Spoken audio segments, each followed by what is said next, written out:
Bobby Kennedy Jr.'s announcement for presidency, Lexington, April 19th. That's the first time I saw it. That's right. Where do you see this? Anyway, this sign here, John O'Malley. Yeah, wherever you are. I got him to sign another book that's not like him. That's what I do. I get books randomly, and I have people sign. So I don't know the other this happened, but I'll be out of your way soon. First time Maybe I heard it'll be more valuable. Yes, of course. I got Gloria Steinem to sign a New York City something. That's the only thing I have. Gloria Steinem, Monument. Thanks a lot. I want to get her to April sign. 19th, 2023. You were great. I even know Robert F. Kennedy Jr. did this. But you know, you see through it. You see it. You speak the truth no matter what.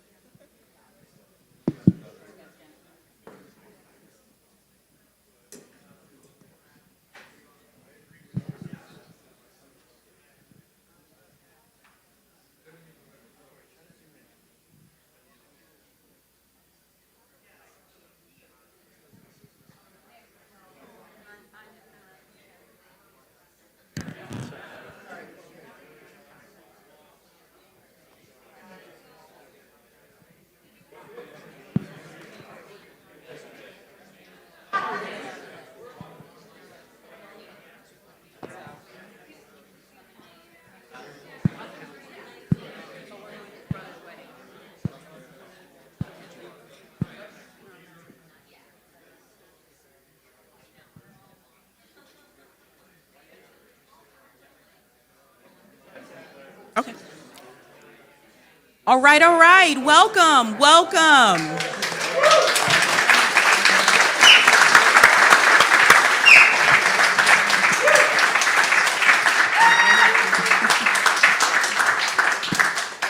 This is the Greater Israel panel.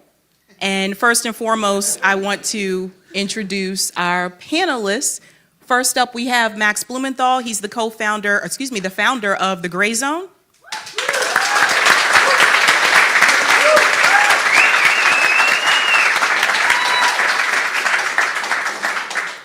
We have the lovely Katie HALPER.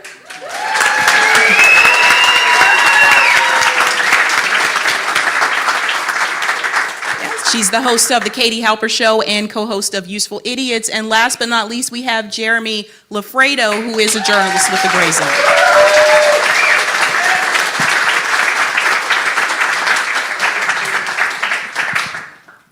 So and SABBY SABS.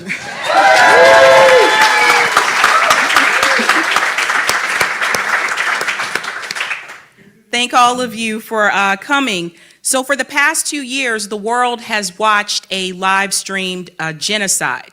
Corporate media continues to say this all started on October 7th. This erases the displacement of Palestinians, of course, prior to October 7th.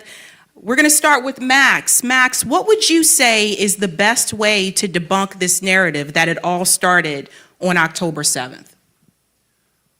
Well, there's a thing called history that Zionists seem to be allergic to these days. And it's very easy to debunk it if we go back to the second Aliyah of Palestine, which is when the ideological settlers arrived in 1897. Just read any account, including mainstream Zionist accounts from that point on, and read the memoirs of David Ben-Gurion. Read the memoirs of Chaim Weizmann. Read the letters of Arthur Ruppin, who helped found Tel Aviv, and you will see. Read An Iron Wall by Zev Jabotinsky, where he acknowledges that the presence of the Zionist settlers will not be welcome in Palestine, as settlers were unwelcome by the Zulu of South Africa, by the Native American Indians of the Americas, that they will have to form an iron wall of bayonets in order to repel the native resistance. That's what we're saying. We're just from coming at it from a totally different angle. That's why they're committing genocide in Gaza, because the resistance continues where it has been quelled elsewhere or defeated in South Africa, or the settlers have been essentially defeated in South Africa. So Benjamin Netanyahu recently visited a settlement called Ofra, which is strategically located east of the Ramallah Bireh district in the West Bank and cuts off Ramallah from, which is supposed to be the administrative capital of a Palestinian state, from the rest of the West Bank. And it is on the road from Ramallah to Nablus, so it cuts Ramallah off from Nablus. And Israel has announced plans to construct settlements in E1, which is the last piece of land, I've been there many times, that connects East Jerusalem, which is supposed to be the political capital of a Palestinian state, from the rest of the West Bank. And Netanyahu openly declared, I am here to show you that I will prevent a Palestinian state. I think he may have visited the same settlement back in 2001, I could be wrong, when his famous comments were leaked about America being a thing you can move easily. A week before, Benjamin Netanyahu announced that he feels a deep spiritual connection to Greater Israel. He feels a deep spiritual connection to something, but Benjamin Netanyahu has no spiritual connection to anything because he is secular. He is essentially an atheist. But he's just making this appeal to the settlers because they're the linchpin of his coalition. There's no future for him, and really there's no future for the self-proclaimed Jewish state without them. This is something that's always been acknowledged by Israeli leadership. The Labor Party as well. Ehud Barak also said in the 1990s, when he built far more settlements than any other prime minister in Israeli history, including Netanyahu, he said, I feel a deep spiritual connection to the settlers. 1967, Shimon Peres was sent to Sebastia, where the settlers had taken over this small little outpost, and he was supposed to remove them. He went with the poet of labor Zionism, Natan Alterman, and they were there to convince them to leave. And then they said that when they got there, they were so moved by what they saw that they let them stay. So this is the future. The future of Israel is Greater Israel. And if we go back to what is Greater Israel? Where does it start and where does it end? Well, if we go back to the original map of what was supposed to be Israel, and I think this was the Jewish National Fund map from 1913, it's between the Nile and the Euphrates. And the Israeli flag, if they really wanted to represent Judaism, would have been a menorah, but they took this other symbol and put it between two lines, one to make it look like tefillin, a talit, which is what, the prayer cloth that we wear, but also, what are the lines? It's the Euphrates and the Nile with this Jewish symbol between it. So Greater Israel they have conquered the Sinai and they were pushed back. They are conquering the Golan all the way up to the suburbs of Damascus right now.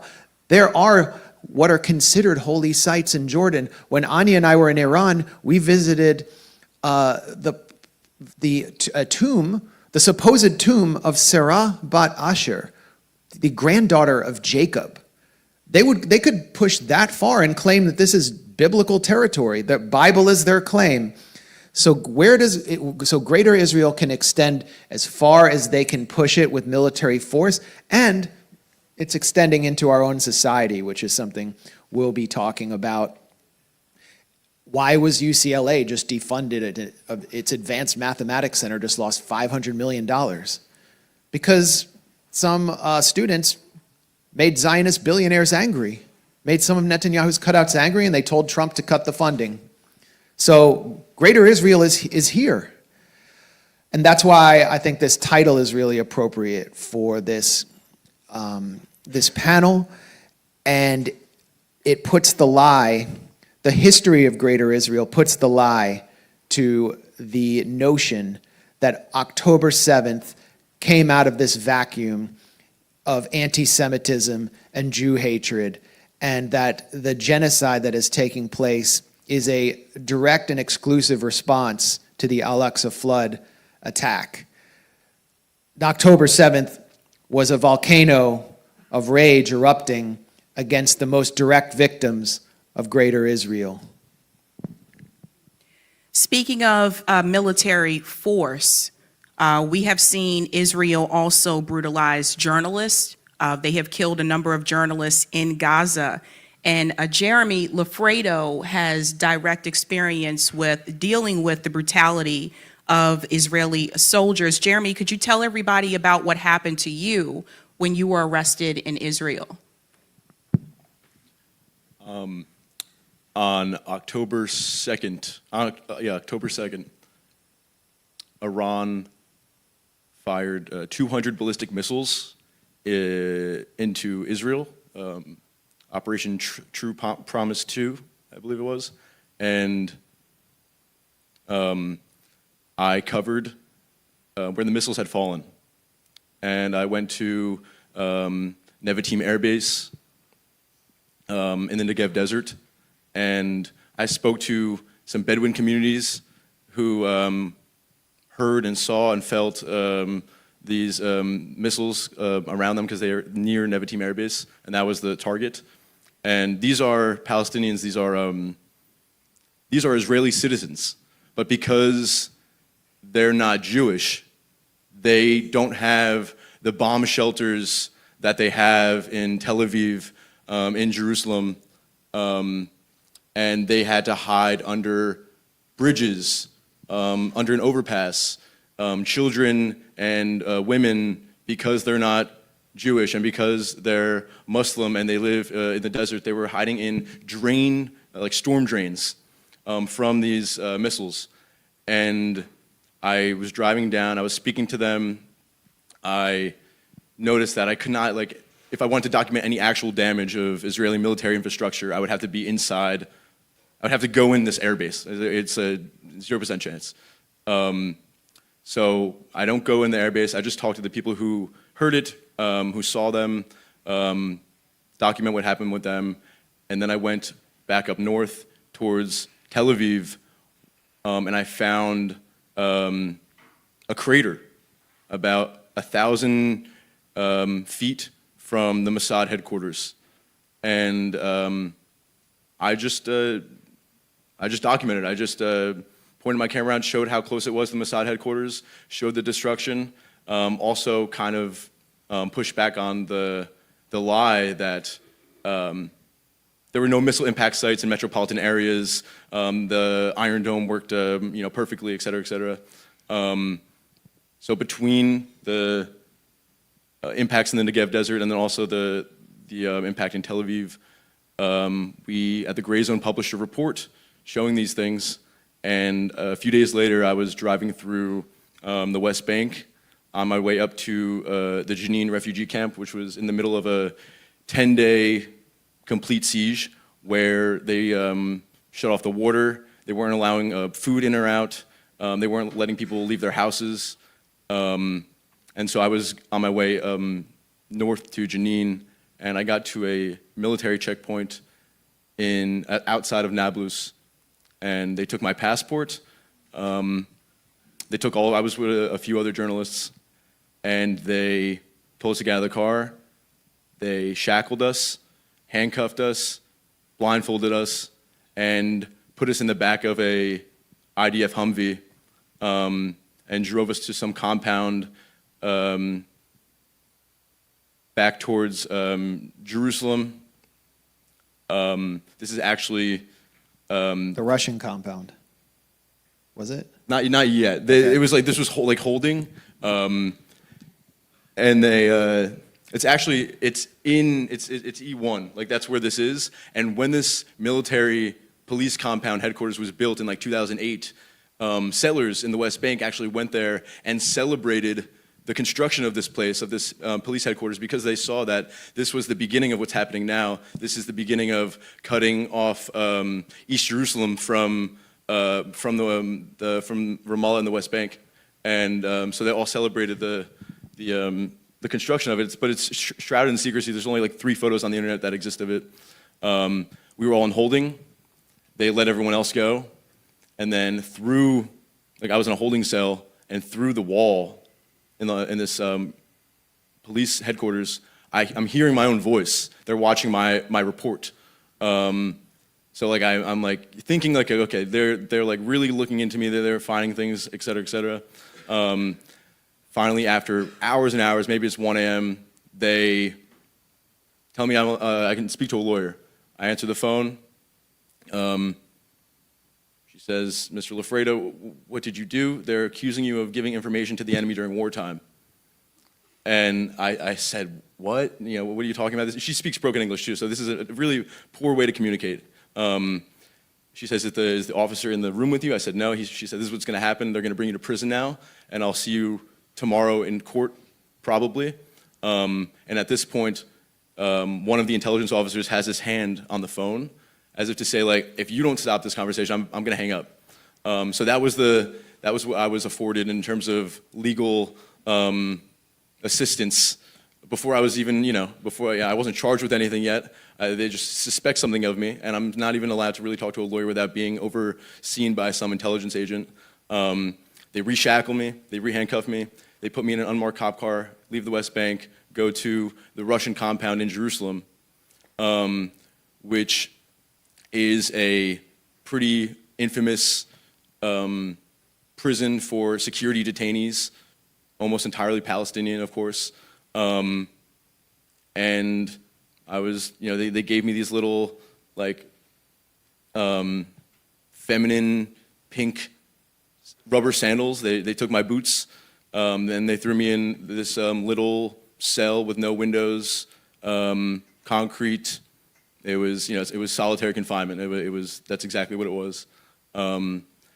And every maybe 30 minutes, you have Israeli guards peeking through, laughing at me, maybe even just to see, like, why is there a white American in here? This is so strange. And then the next 4 days, I was in and out of court, maybe once a day, then brought back to my solitary confinement cell. And they were charging me with giving information to the enemy during wartime, which carries a penalty of 25 years to the death penalty. So, like, I'm thinking, even if they go really light on me, 10 years in prison is, like, that's insane. And I didn't do anything. I did nothing wrong. I am an American journalist, and my own government isn't helping me at all. The US Embassy sent one person to one of my court hearings and said, listen, I'm not here to help you, I'm just here to observe. So they're doing literally nothing for me. During the State Department briefings, while all of this was happening, they said absolutely nothing about an American journalist being detained. My father was calling the embassy saying, are you going to do anything for my son? He's in prison, he's a journalist. They didn't do anything. And finally, one of the nights I was in there, they take me out of my cell after subjecting me to 3 hours at least of the screams of one of the other detainees, yelling, crying, Israeli Hebrew demands, like, to the detainee right in the cell next to me. And as soon as it's done, plainclothes police officers come to get me and bring me out to the West Bank at, like, maybe 10 p.m. to interrogate me. I get there, and I'm thinking, like, where are we going? How long am I going to be there? Do I get to go back? Because at this point, I'd rather be in my cell. And they asked me questions, do you love Israel? Now you will. Yeah. They asked me if I'm familiar with the importance of a government military censorship office. And I say, I am, I'm not trying to poke or like cause problems here, but I am saying, like, truly, yes, I did go to school, I had professors, but no, in America we have something called the First Amendment. And we don't have, like, a true formal military censor where every journalist needs to go through in order to get their stuff published on the internet. That's not something I am familiar with. And they're asking me questions, they're playing semantics with me. So you did know we have a military censor? Yeah, I knew, but I didn't know this, and, like, so they're trying to catch me in a lie. And eventually, the judge in one of my court hearings says, what is the information you have? Like, what against him, like, warrants him staying in prison while we figure out if he's guilty or not? Like, what is it? And they told the judge that it's secret. And this is, like, the prosecutor are just intelligence agents. Like, that there's no, the police are arguing against me in court. And the judge, thankfully, was like, did not really accept that as an answer. Like, we can't lock this American journalist up indefinitely while you tell me the stuff you have against him is secret. Like, it's not going to fly with her, thankfully. They let me out, but they still took my passport, my computer, my phone, and they said, you can leave under the condition that you come back to this compound in the West Bank for interrogations whenever we say. I didn't really have a choice. I said, of course, and they took my shackles off. It was wonderful. And over the next 10 days, I'd go to the West Bank for interrogation 3 or 4 times. I think it was 4 times. Some of the interrogations lasted 8 or 9 hours. And it's just they're asking the same questions over again. They're trying to catch me up in a lie. They want them to be this long. They'll take a hour-long lunch break, leave me in the room alone, and then come back and start again. The last day, they asked me a few questions, and finally it seemed like they're not going to get anything out of me. I'm just like, there's nothing. I'm worried when they have my phone and my laptop because I know there's nothing actually illegal in there, no terrorist material, but like, what are they going to, consider terrorist material? I have been sending, money every now and then via PayPal to people in Gaza. So like, are they going to look at that and say, this guy's a terrorist, you're sending money to terrorists? Maybe some memes or photos on my phone, they would consider that, illegal. I don't know. It's just, I know there's nothing wrong, but you don't know what they consider wrong. And then finally, they called my lawyer and they said, tell Mr. Loffredo to book a flight and then send us the information. And I booked a flight, the fastest I've ever booked a flight. I booked a flight, and they just went incommunicado. They never answered, even till now. They've never answered. They call it, my lawyer calls it kind of an informal deportation. They don't want to face the political repercussions of actually deporting an American journalist.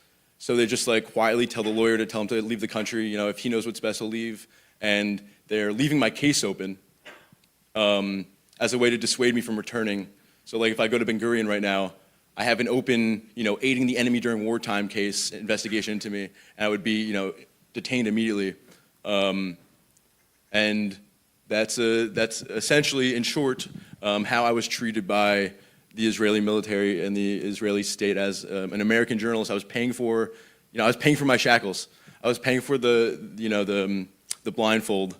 They were making fun of me endlessly, dragging me around like a dog around the prison, I was not on all fours, but I was like dragged by my shackles or by my handcuffs, pulled. I had to keep up with, I can't walk any stairs, I can't walk quickly.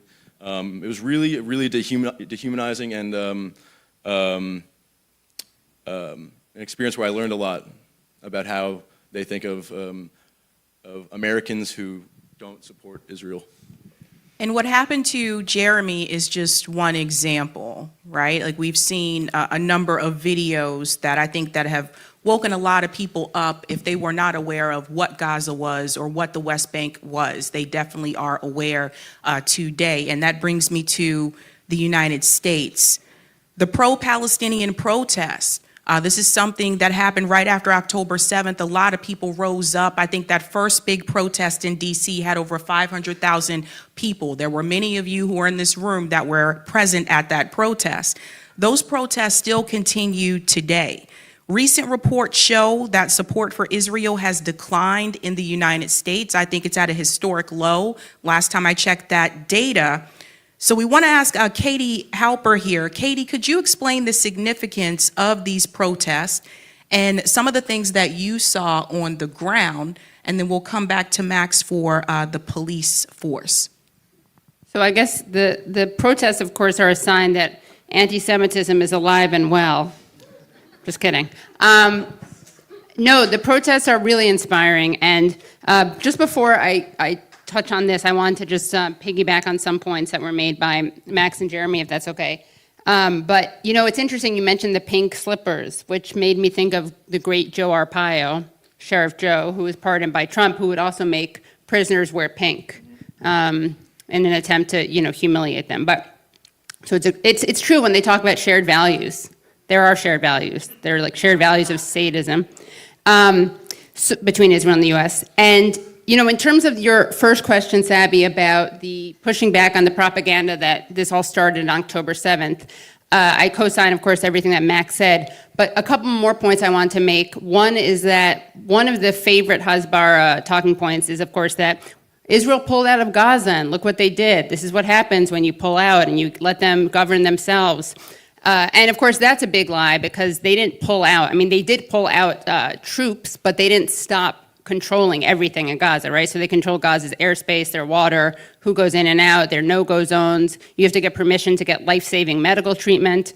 And even, you know, Dov Weinglass, who was Ariel Sharon's advisor at the time of the disengagement, called the disengagement formaldehyde, political formaldehyde, which served to freeze the peace process. So that's an important thing, I think, to remind people of when they regurgitate the talking point about Israel pulling out of Gaza. Of course, there's kind of a larger question of, and I struggle with this a lot too, who's convertible, who deserves, not deserves, who it's worth wasting our time trying to persuade. Because there's some people who we will never reach, and we can leave them to be their, you know, miserable, delusional Zionist selves. There are probably some people who can be reached, and I think that is a question of strategy and organizing. But the other thing I would bring up is that, you know, people who claim this is all about October 7th and all about Hamas, a relative of mine actually who blocked me on Facebook, he told me, he's like, I love you, but I'm blocking you on Facebook. And I wasn't even fighting with him because I never go on Facebook. It was mostly that I would post one of my videos from my show on Facebook. My relative would respond, and then all my other followers would respond to him and like attack him, rightfully so. But he then emailed me, and he was like, I guess you were right, in parentheses, or extreme left on Israel. And the thing that changed his mind, actually, was seeing No Other Land, because No Other Land, people probably know, is the Academy Award winning documentary by an Israeli and a Palestinian director, which of course, because it's Academy Award winning, why would you be able to see it anywhere? So it's almost impossible to find. But that shows what happens in the West Bank, and it's before October 7th. And so obviously anyone following this knows this already, but it is a useful thing, I think, for people who are not following this to just point out. So they were killing people and terrorizing people before October 7th, and they were doing this in the West Bank, where Hamas is not in power. So there are lots of, I think, useful things to bring up to people. But in terms of the protest movement, I think that it's, you know, yeah, it is, support for Israel is at an all-time unprecedented low. I think that's encouraging. It's always hard because public opinion moves before policy moves, and that can be frustrating, but on the other hand, policy doesn't move without public opinion shifting. So I think that's something to be, you know, excited about. Another issue, though, is that, you know, there's this Tony Greenstein, who some of you I'm sure have read. He wrote the book Zionism During the Holocaust, and he points out that, like, if Zionists stop supporting Israel today, like Christian Zionists and Jewish Zionists stop supporting Israel today, nothing would change in terms of US and Western support of Israel, because he actually calls Jews the moral alibi of imperialism and Zionism. So that's another, I think, question. Like, it's exciting that there's a protest movement. I actually think there's much more potential for movement in terms of influence coming from the right than from the left, because as we all know, what is it? Republicans fear their base, Democrats have contempt for them, disdain them, whatever. And so that there is, the question is, like, what can we do with this all-time historic, unprecedented low level of support? And I do think that, you know, the crackdown is evidence, though, of its power. You know, you don't really bother cracking down ruthlessly on things that you don't fear. Obviously, there's a lot of repression here in the States. In England, it's insane. I mean, England makes us look like the land of the free, home of the brave. I know, it's a good, that's always a good punchline. And, you know, I actually know, I'm working on this documentary about Jewish Holocaust survivors who are speaking out against the ongoing genocide. You know, the ones who say never again for anyone, as opposed to never again means we have the right to kill a bunch of people who had nothing to do with killing us, and somehow that's gonna make us safe. I didn't realize this, by the way, until I started working on this, and never again was also a slogan for Kahani. I didn't realize that, so it's kind of fascinating. Really shows you, like, the split in the over the use of that term.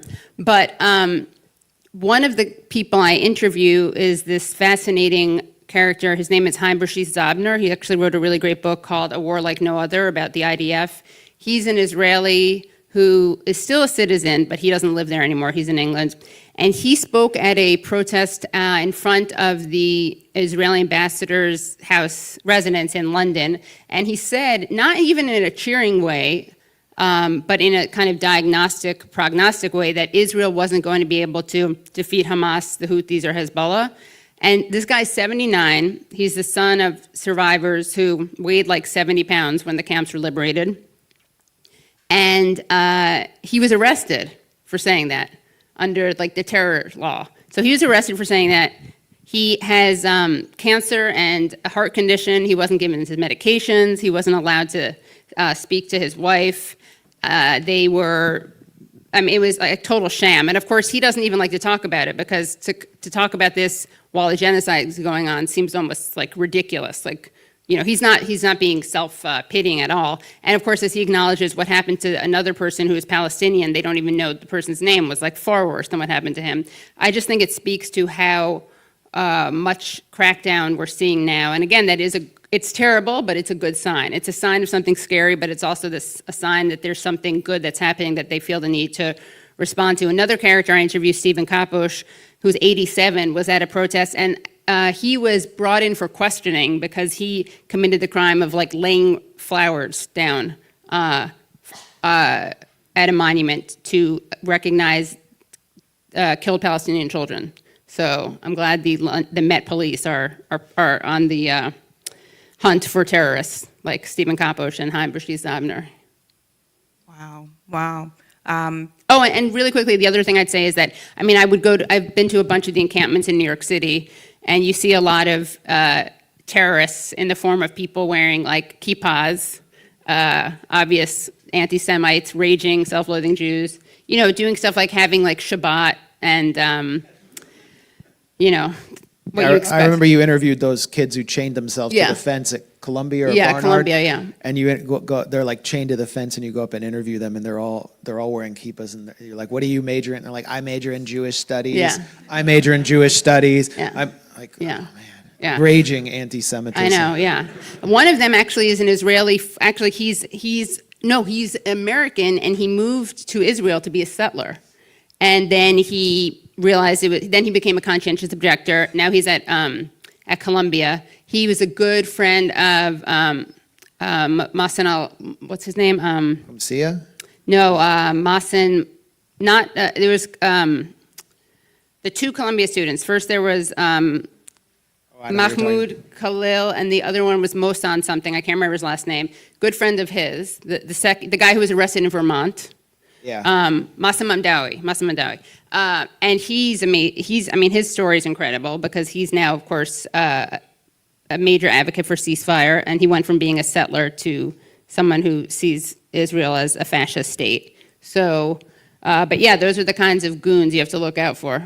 And I brought my dog too, so you know it's safe if I brought Bucky. I think what's interesting is some of us have heard this type of criticism that why should I concern myself with global affairs when we have issues here in the United States? But I think that when we think about what happened to Jeremy and we think about the pro-Palestinian protests, that brings me to the police state. And Max, I want you to give some insight here in reference to what's happening in DC or what happened in DC recently with the police state and where that really comes from. Well, it comes from the crisis we've been talking about. It's a result of the drop in public opinion, and it's gonna be exposed and be forced into our faces more and more in the coming months and years, where more and more of the public would like to see a poll. I think it may have been a YouGov or a Pew poll showed a majority of Americans want Benjamin Netanyahu to be arrested when he comes here next. And they didn't poll anyone on concrete shoes or other options, but I bet those numbers would have been pretty high. Those of you from Chicago know what I'm talking about. Yeah, Brooklyn too, okay. Or what happened to Alan Dershowitz's first wife.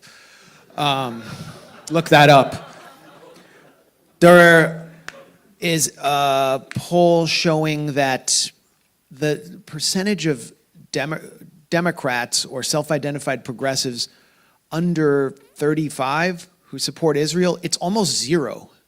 It's almost like in the margin of error. Like none of them support Israel. If they were a young Democrat who really supports Israel and its current incarnation and what it's doing in Gaza, they have gone over to the Republican Party because that's their main issue.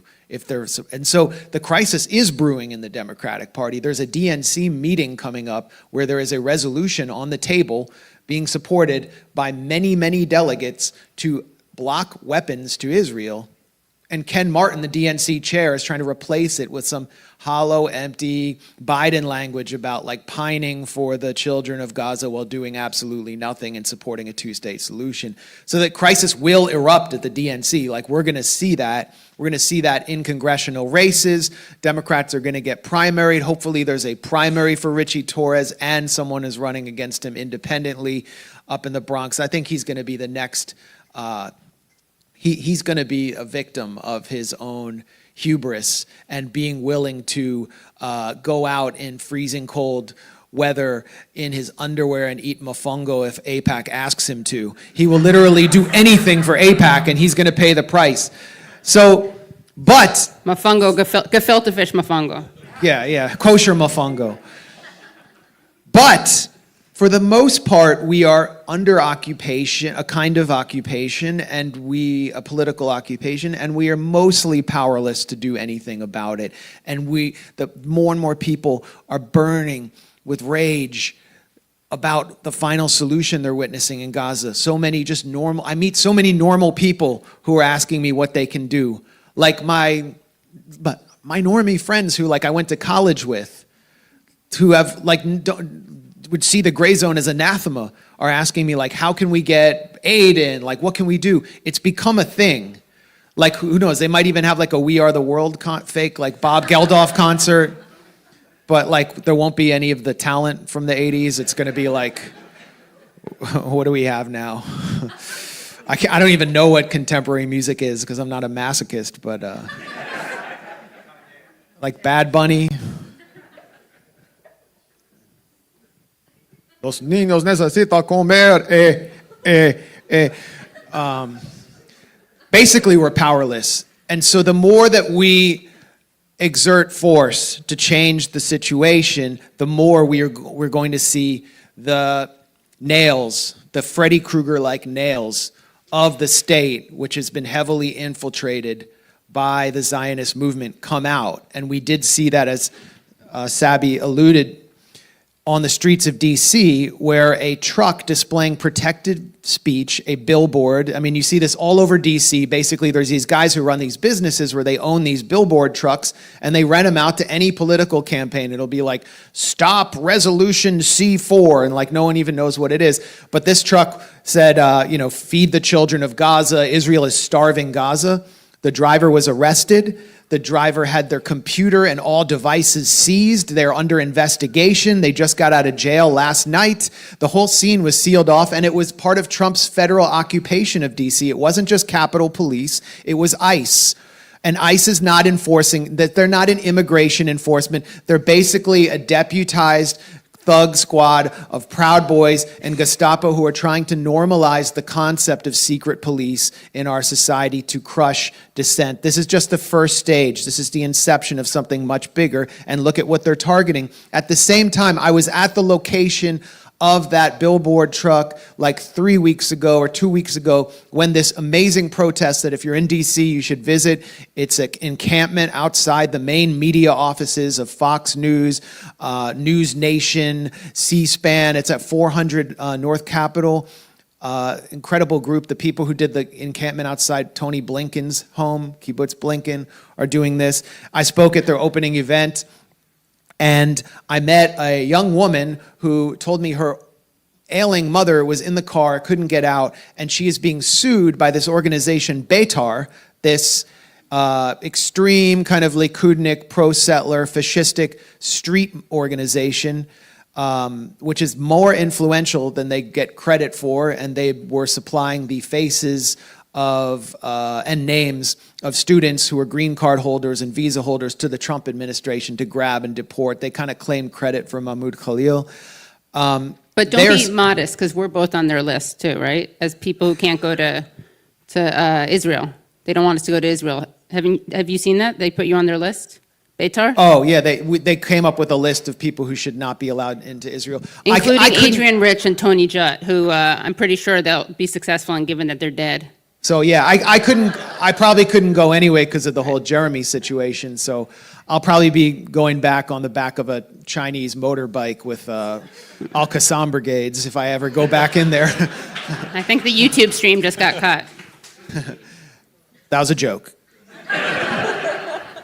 I'm going to make Aliyah. No, anyway, this woman tells me her mother is being sued by Beitar because she was part of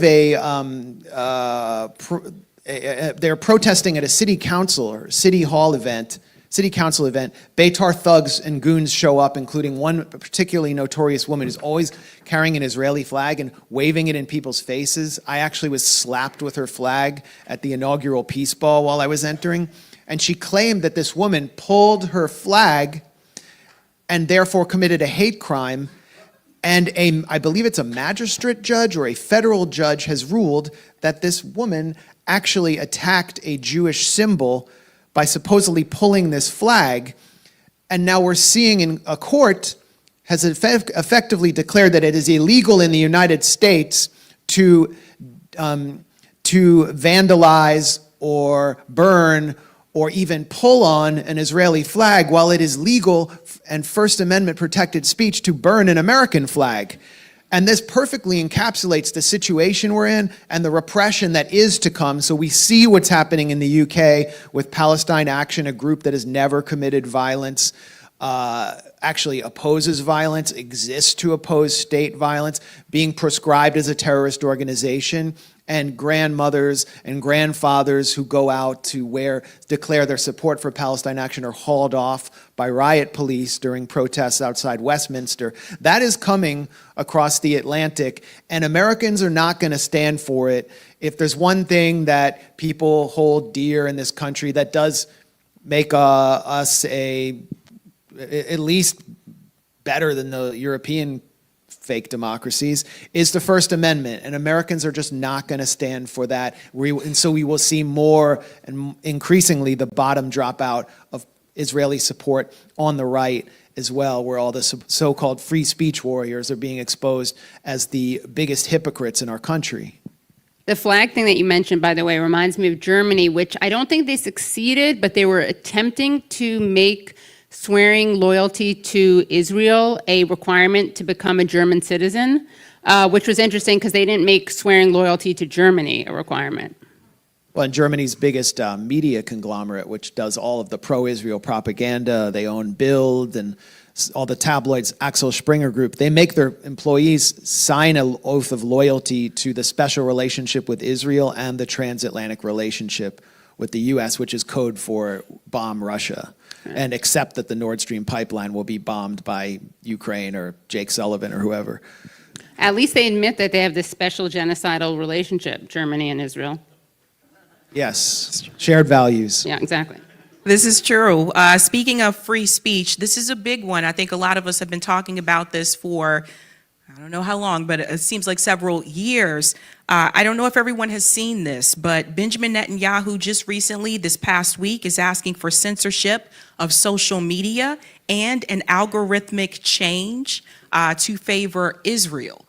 So again, Israel's having a lot of control here over U.S. politics, but he made that request publicly, and he said it in English, which from what I understand means he was speaking directly to us. I want to start to Jeremy here, and then we'll go to Katie.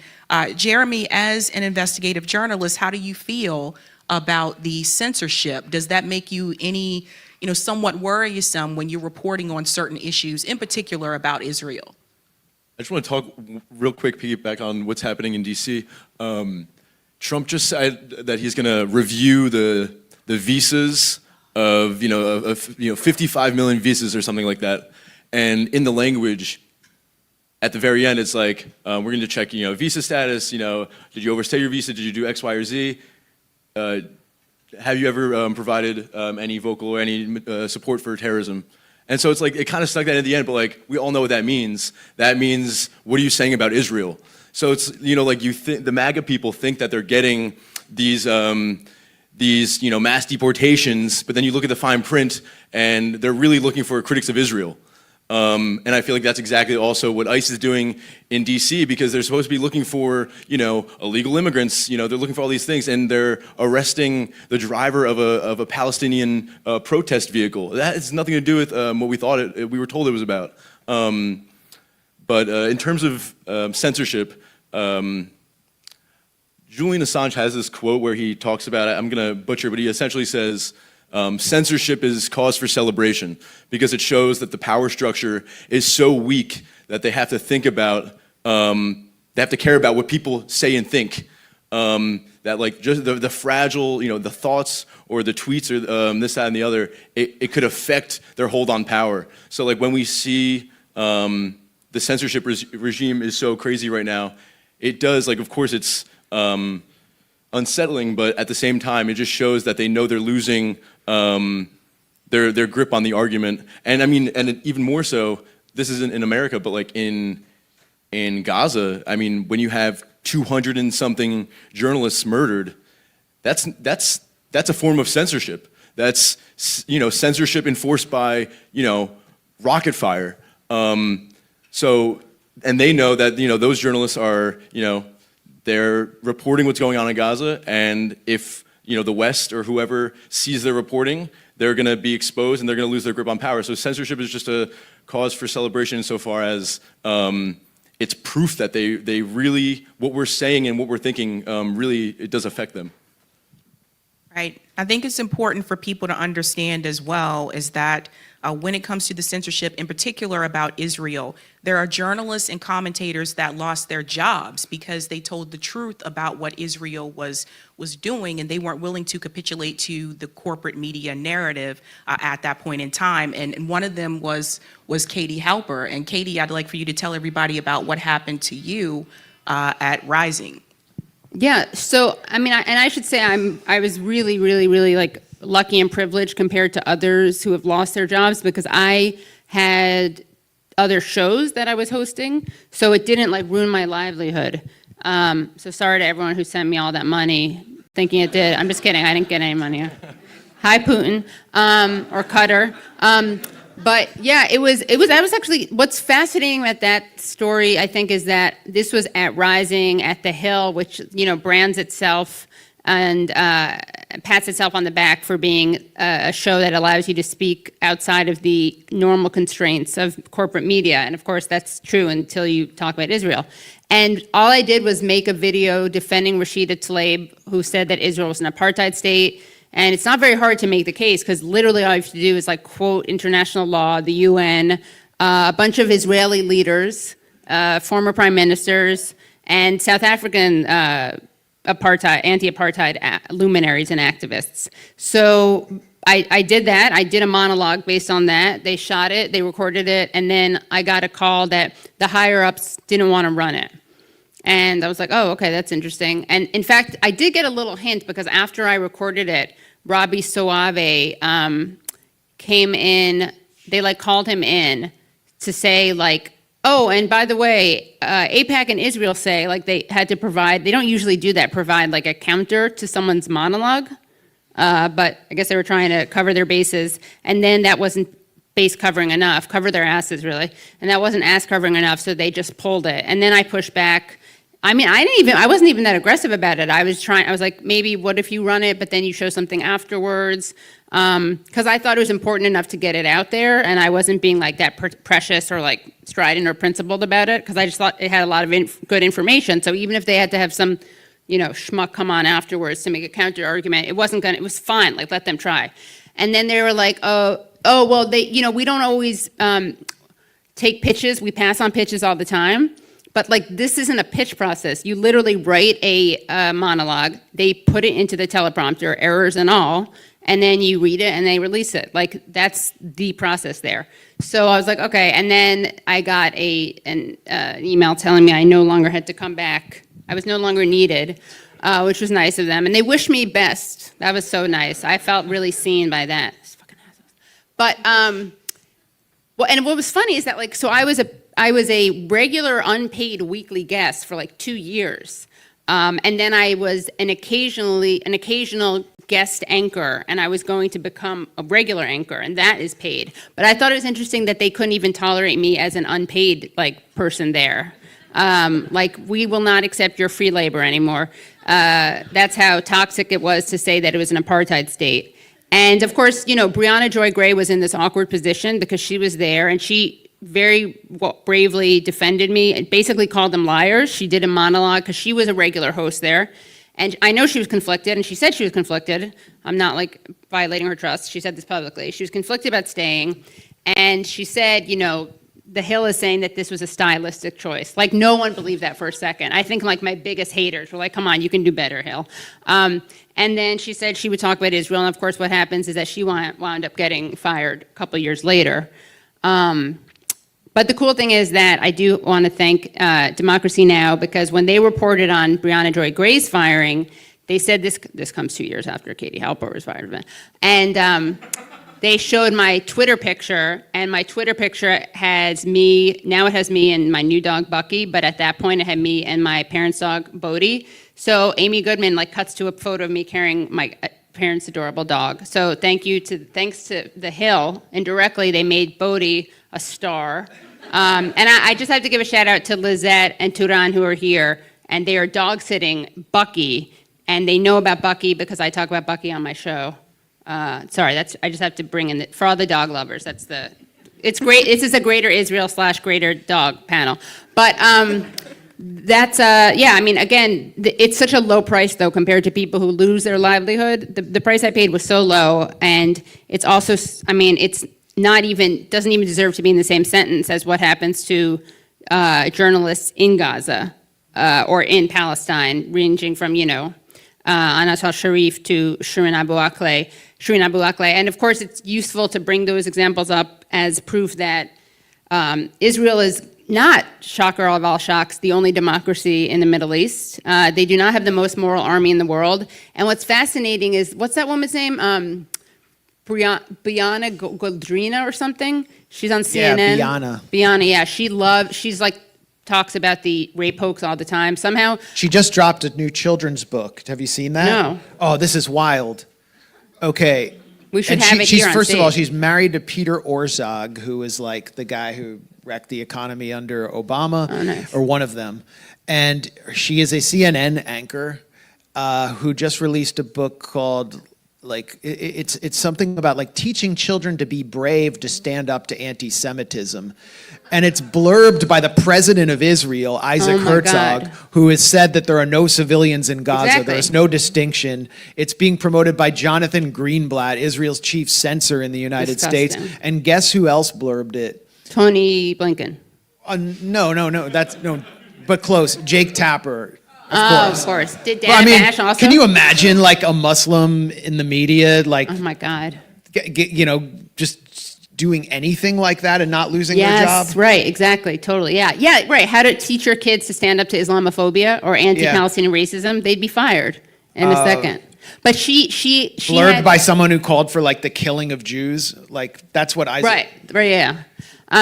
Right, that is a better And by the way, that's a this better is parallel. this is what they're kind of doing now as children are being slaughtered in droves and starved to death. This is what they're doing, is whining about the most privileged people some of the most privileged people who've ever existed in history, Jewish Americans, and what they have to endure in their private schools. I mean, that's what they're doing. They're so delusional. It's so discrediting. And they need to be, like, just called out to their faces for being such entitled, delusional, genocidal fuckfaces. You're being too kind, Max.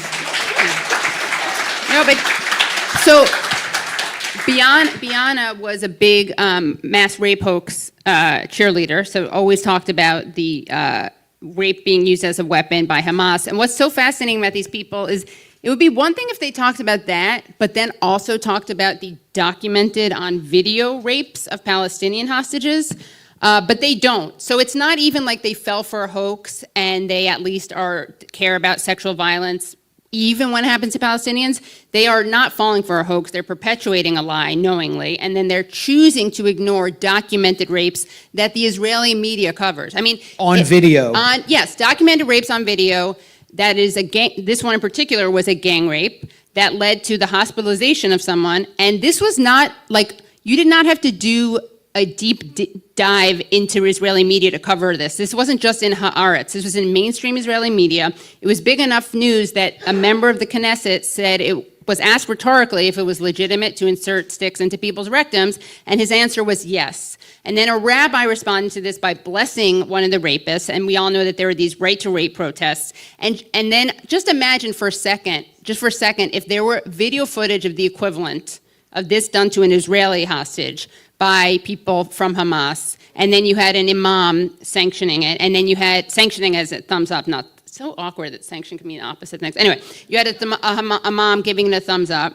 I know that's not actually what happens in Islam or any religion, but whatever the equivalent is of blessing it. And then you had a member of Hamas saying it's legitimate to insert sticks into people's rectums. Like, Jake Tapper and Dana Bash would be talking about it nonstop. They would do I don't even know, they would shut down, like all media would have like a moment of silence or something. The Empire State Building would be white. Jake Tapper would embed with an F-35 pilot to bomb a refugee camp. Yeah, basically, yeah. That would happen. Yeah.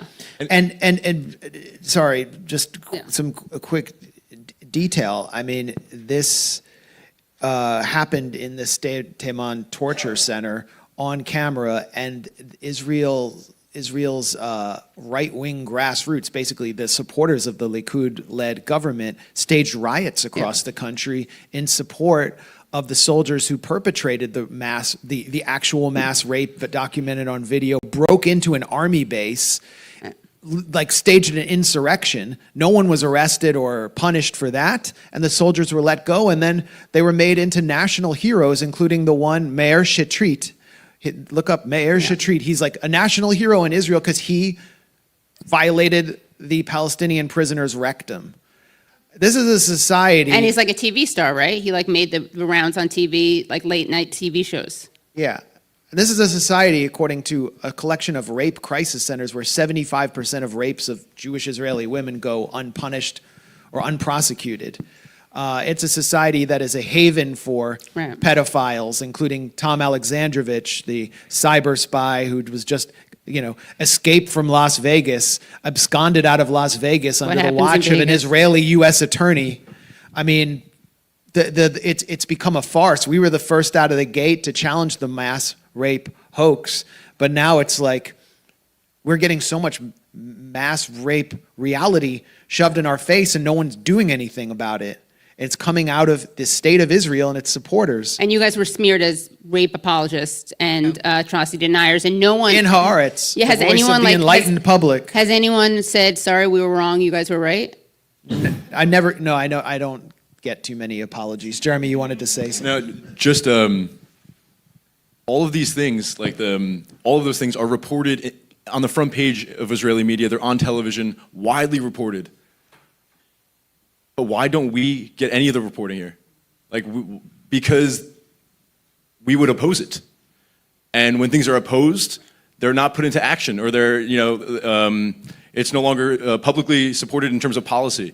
So it's censored here because if it wasn't censored, you'd have more people coming against Israel. So, and we're the piggy bank. So we need to keep the public here supportive of Israel, or else all falls down.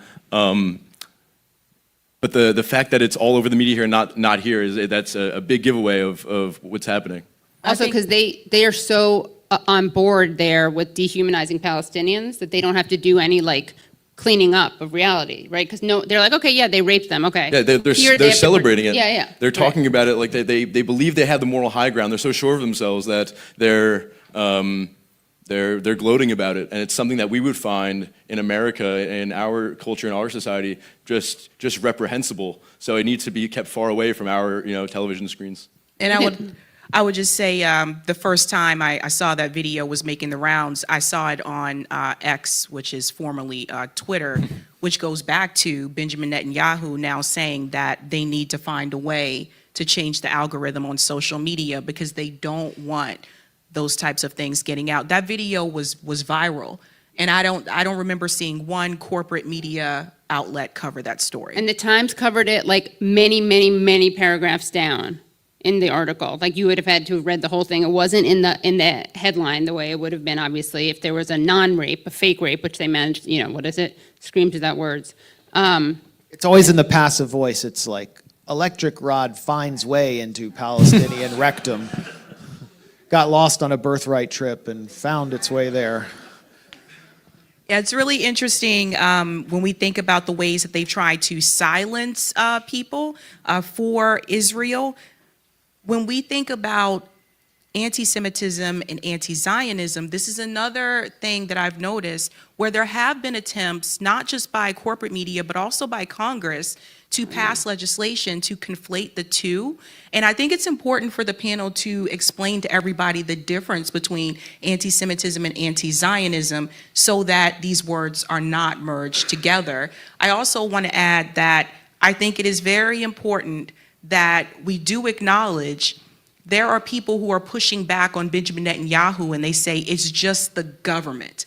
And I don't think it's just the government. I continue to say it's the society. And I worry when I do see politicians that are saying this now today, that it's just Benjamin Netanyahu. If we remove him, everything will change. I don't believe that. I think it's embedded in the culture in Israel. And I think that you have to get to the root of that cause. But if the panel could discuss a little bit about the difference between anti-Semitism and anti-Zionism, we'll go to Max. Yeah, I think we've been very successful in the independent media in forcing the conversation on genocide, on this being an actual genocide, what Israel is doing in Gaza, and generating a lot of momentum that then translated into the human rights in NGO industrial complex that has been mostly interested in official, genocides by official enemies in which, like, mysteriously very few to no people die, actually acknowledging this is a genocide. And then it moves into mainstream media with the New York Times finally acknowledging genocide, at least on its op-ed pages. And we've been very good at, since we understand the reality on the ground, at forcing the more mainstream institutional forces to adopt language that is proportionate to the crime. And I think what we need to do next is force a very public discussion on Zionism, on what Zionism is and why it is the heart of the problem. Peter Beinart had some book called The Crisis of Zionism. The crisis is Zionism. And Peter Beinart, a few years later, recognized that, under a lot of pressure from our side. So what is Zionism? I mean, Zionism is falsely... It's Jewish self-determination. Right. It's just... The Muslims have like 32 states. Why can't we have a state of our own? It's just right. We'll just get a state. Everybody gets a state. Hey, there's a Zoroastrian state.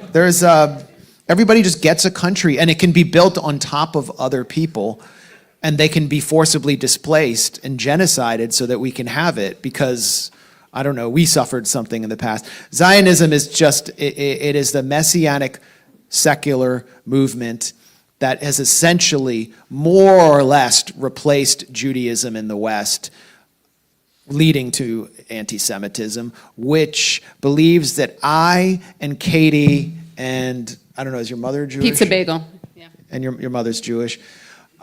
We have more right anywhere between the Mediterranean Sea and the River Jordan than a Palestinian who has had family living there since the time of the disciples, or a Samaritan in Nablus, for example.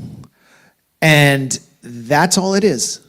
That's all it is. And it's justified by people who don't believe in God, but believe God gave them the land. And if you challenge that, they'll bring That's up, what they mean when they're like, it's complicated, it's complex. if you challenge that, they'll bring up the Holocaust. That's it. There's no legal justification for it in international law. There has never been a UN resolution that supported the reality of a Jewish state. They point to Resolution 181, which the UN, which was fundamentally a corrupt institution at that point, in which they supposedly established a state of Israel, but the state of Israel was not established as a Jewish state under Resolution 181. A Jewish state must maintain a majority of Jews within its borders. First of all, Israel has no internationally recognized borders. But at that point in 1948, Resolution 181 set aside territory for Israel that would not have had a majority of Jews. There still would have been about 50% Palestinian, 48, 50%. So if they wanted to be a democracy, one person, one vote, they might have elected a Palestinian prime minister, which is why by May of 1948, the Zionist militias, the Haganah and the Stern Gang and the rest of them, Lehi, had already ethnically cleansed 200 Palestinian villages before Israel declared its so-called independence. Why? Because they had to invalidate Resolution 181 to make sure that they controlled, that within the territory they controlled, they had a majority of Jews. And that meant ethnic cleansing.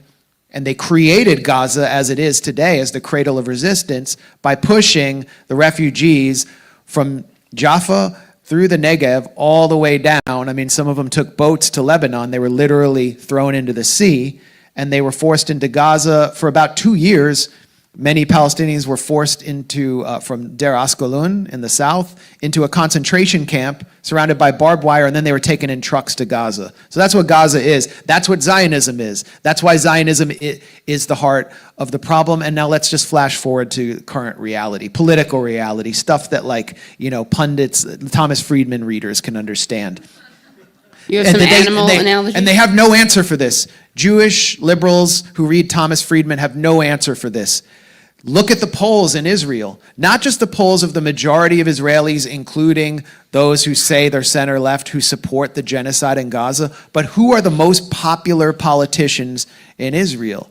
Beyond Benjamin Netanyahu, all the way down into the single digits, it's genocidal maniacs who lust for the blood of Palestinians. Avigdor Lieberman is one of the top opponents to Benjamin Netanyahu. He's polling close to 20%. He's called for beheading Palestinian legislators in the Knesset with axes.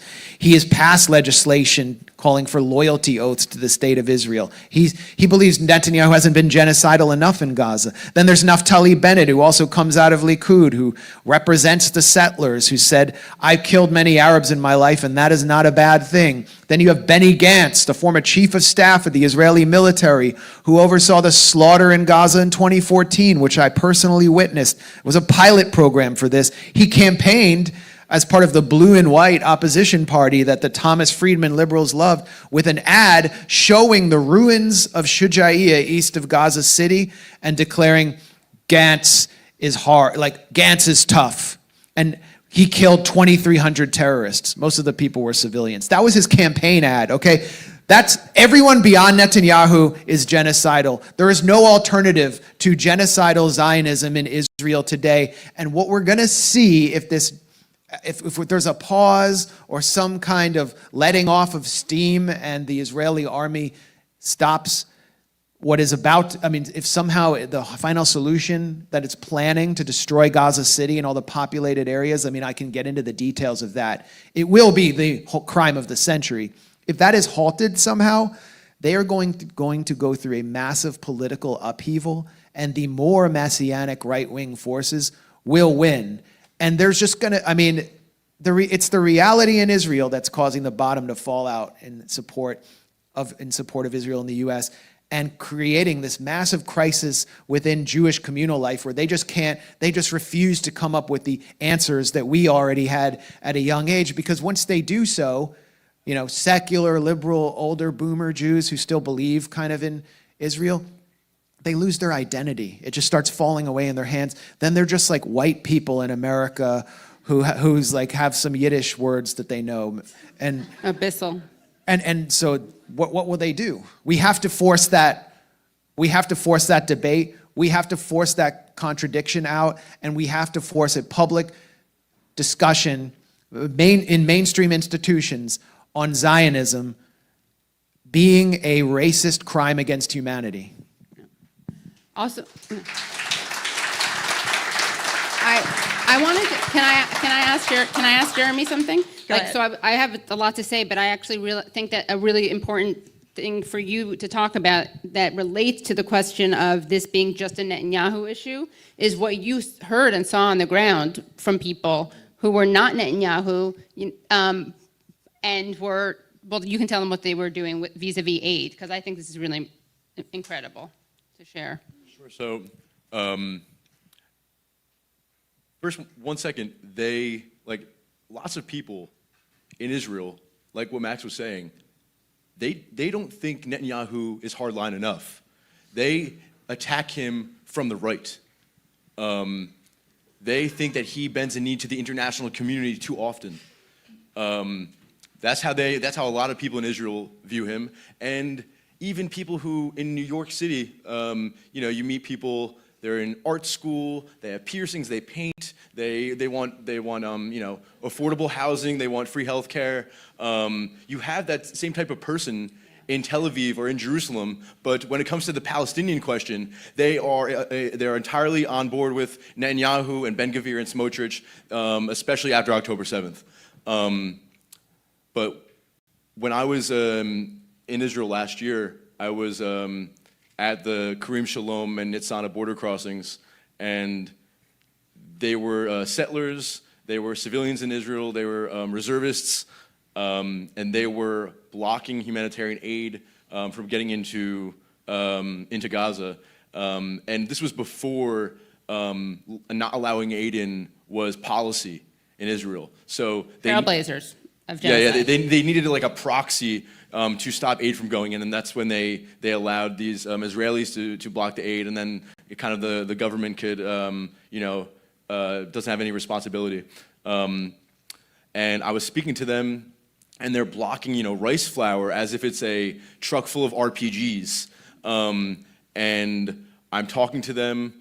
They're casually saying, and just like how they're celebrating, raping prisoners, how they are defending raping prisoners, and this is all over the media, and they do it proudly. The same thing, like I put a camera in their face, and I'm talking to them, and they have this moral high ground of, we don't want them to eat. No, we think they should. We think they could starve to death and pay for what they did to us on October 7th. And they bring their kids with them. And they bring their kids, and Beautiful. they bring popcorn machines. They bring balls, soccer Moon balls. bounce. Didn't they have a moon bounce? Yeah, they had a bouncy castle, and they essentially have a fair and a barbecue on the other side of the Gaza wall. And because of their presence there, the Israeli military said this is now we have to close the aid crossing because this is having all these civilians here is a security risk. So they allow the civilians to come there, and then they use their presence as justification to not allow aid in. But I would speak to a reservist, and he would proudly look at my camera and say, "Yeah, I was in Gaza last month. I was in charge of explosions. We blew up a UN office. I was in charge of helping families." And he didn't put the propaganda spin on it, where you hear Zionists in America say, the UN office was, it was UNRWA, there was terrorists there, blah, blah, blah.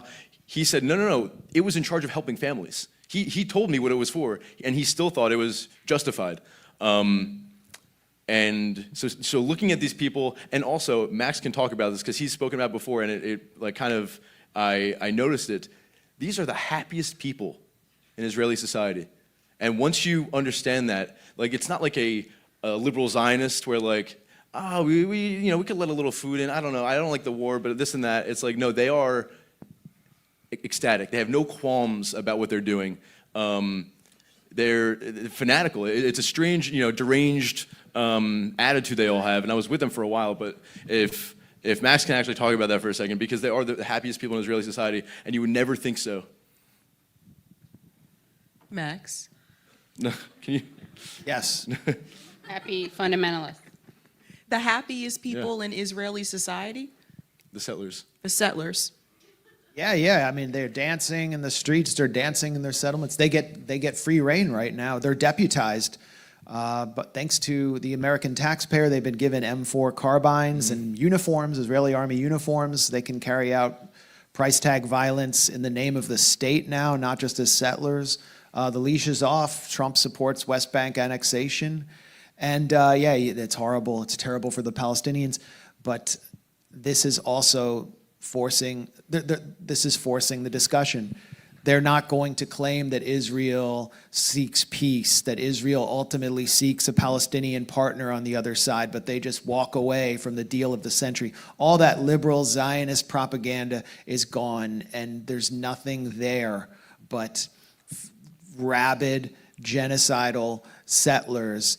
And once they annex the West Bank, and what are they doing now? They're talking about the reoccupation of Gaza.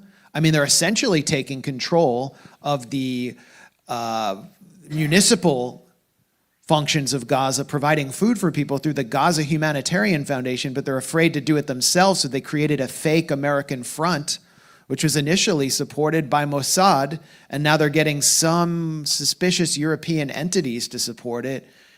A lot of money is coming through Bulgaria, apparently. Israel's sort of afraid to take full responsibility for what it's actually planning to do, which is to take over Gaza and take over the West Bank. Why? Because once it fully takes over and annexes, it has to provide for that population, and there's no question about apartheid anymore. They're officially controlling millions of people, and every census since the mid-2000s has shown that a majority of people between the river and the sea are Palestinian, non-Jews. So it's just clearly apartheid right now. And then beyond that, you look at the breakdown inside Israeli society. There was a huge protest. 300,000 people protested in Israel for a ceasefire.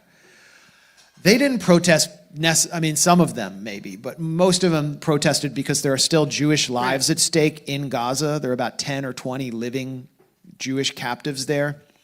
That's who they care about. And they know that reoccupation of Gaza, destroying Gaza City, means their death. They will die.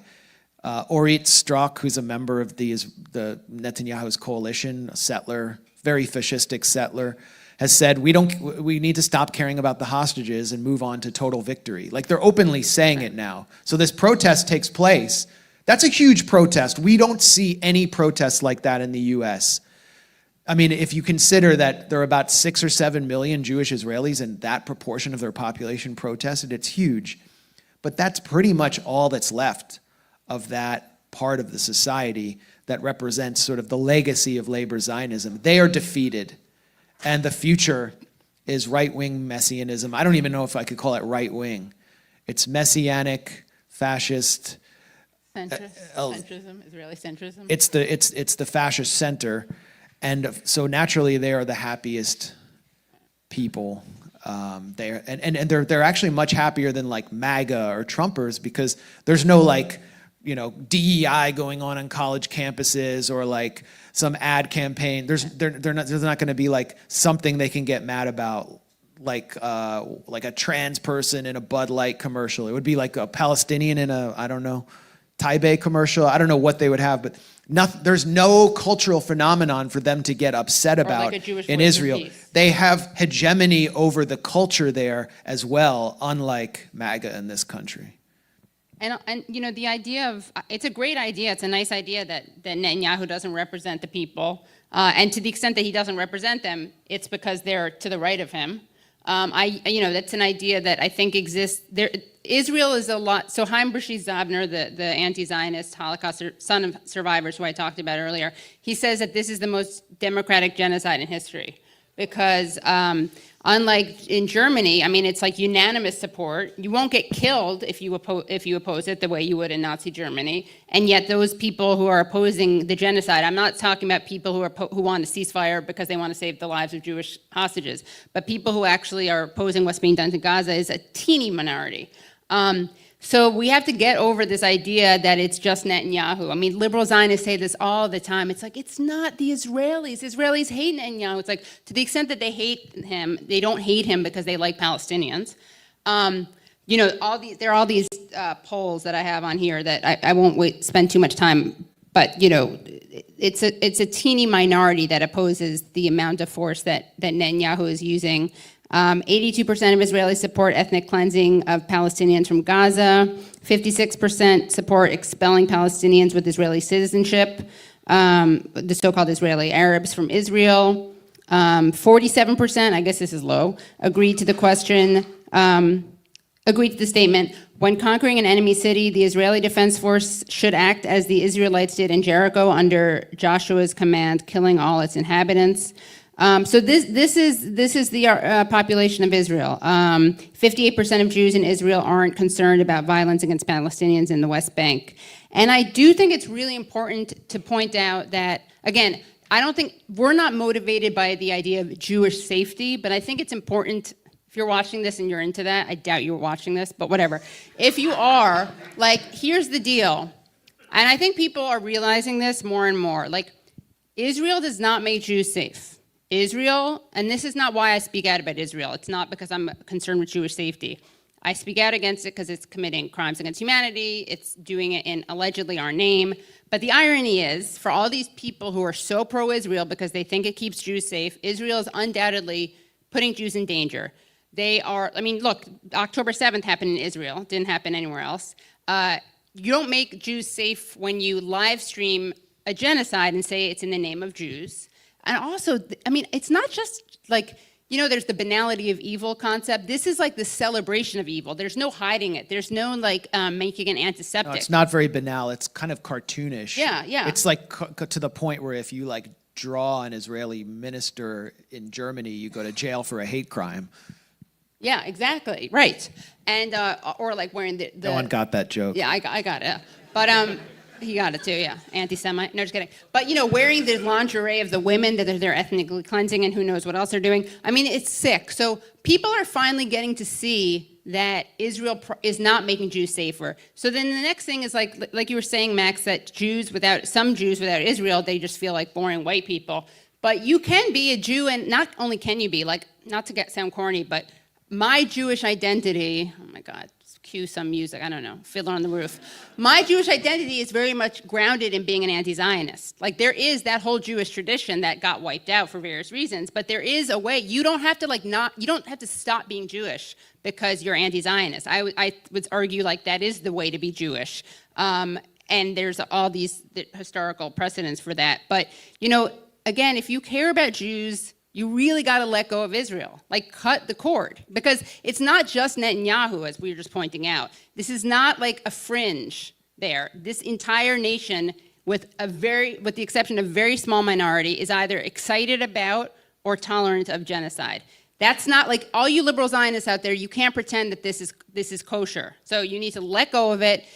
Do something else, I don't know, like go learn Yiddish if you want to do something like Jewish, and that's cool also because Israel helped kill that, so that's an act of resistance, because that's another way that Israel helped Hitler, was like by wiping out Yiddish. But, you know, there is a tradition of anti-Zionist Jewishness, and I invite everyone to join. And even if you've been terrible before, I know a lot of people are like, accountability, yes, but we can have like re-education camps for people. Really, can I say something really quickly? I would go a step further. Israel puts Jews in peril. Zionism puts Jews in peril by design. Yeah, it right. wants anti-Semitism. It needs anti-Semitism to proliferate in order to justify its own existence as a supposed Jewish sanctuary. There's nothing that Netanyahu and his minions would like more than if some Nazi with a very murky social media background walked into a synagogue on a Friday night and shot some people. That's what they want. I'm sorry. They would, and they would pretend to be upset about it or indignant, right. But, you know, the donations would come rolling Yeah. in, and it would justify Israel as, I mean, it's why Netanyahu, after the Charlie Hebdo Right. and attacks on the kosher supermarket, went to a synagogue in France and said, you all need to move to Israel now. Yeah. And they said, no, Whoops. we're French. Yeah. It's kind of cool here. Yeah. No one actually wants to move there. I mean, are you insane?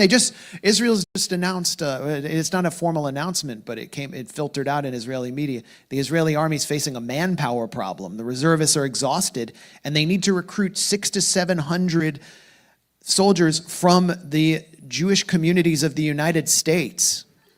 How are they going to do that and get you to become a genocide zombie unless they feel that there's this anti-Semitism lurking around every corner and that they need to go fight somehow to defend this Jewish sanctuary? There's no other way. Yeah. And can I just add one more thing about the anti-Zionism, anti-Semitism thing? Like, it is also ironic that the very conflation, and this connects to what Max is saying about how Zionists need anti-Semitism, but, like, conflating anti-Zionism with anti-Semitism is the flip side of conflating being Jewish with being Zionist. And, there's a reason, like, that the KKK and David Duke types and Nazis, they like to use Jewish and Zionist interchangeably. And everyone knows that that's an anti-Semitic trope, right? It's a dual loyalty trope. We're all a monolith, and we all are loyal to Israel. We can't be trusted because we're loyal to another nation. But, like, it's not just the KKK and Nazis and neo-Nazis saying this. Like, that talking point is also shared by Israel and the ADL and AIPAC, which may be a sign that your ideas are fucked up when, like, you and David Duke could trade slogans. The entire Jewish communal leadership advances that trope Right. every day, which is why there are more and more recruits to kind of anti-Jewish organizations, and it does increasingly feel sometimes like we're living in a Groyper meme. Yeah. It's and people who don't know Jews or Jews like us, they didn't go to bar mitzvahs when you're growing up, and they didn't live in maybe a college town or a big city, and they're just looking at this situation for the first time, and they're like, how would you not sort of wonder what the hell is wrong with Jewish people when our entire communal leadership is supportive of this genocide? I mean, the big liberal synagogue in D.C., where my brother went to Hebrew school, called Adas Israel, it's right there on Connecticut Ave, they hosted Yoav Gallant in the middle of the genocide for a meeting, and actually some of the parishioners, the congregants, got upset about this and said this guy's kind of a war criminal, and so they just had a private meeting with him. That's nice. But if you're from the outside, the Goyim, you're looking at this, I mean, I have a hard time just like condemning them for starting to get some very bigoted ideas when we are totally denied any place at the table. There's no anti-Zionist Jewish organization with any power, any voice in this country at all that can speak. We're totally denied a place in the mainstream or corporate media, and we're seen as by Israel's Interior Ministry down to the ADL, whose chief censor denounced me by name as almost worse than terrorists. So that fuels further anti-Semitism and recruits more people to anti-Jewish organizations, which form the other side of the coin to Zionism. They help reinforce Zionism. It's a feedback loop. Yeah. And Jews like us get called self-loathing or anti-Semitic. And the irony is every single time a Jew speaks out in defense of Israel, they're perpetuating anti-Semitism.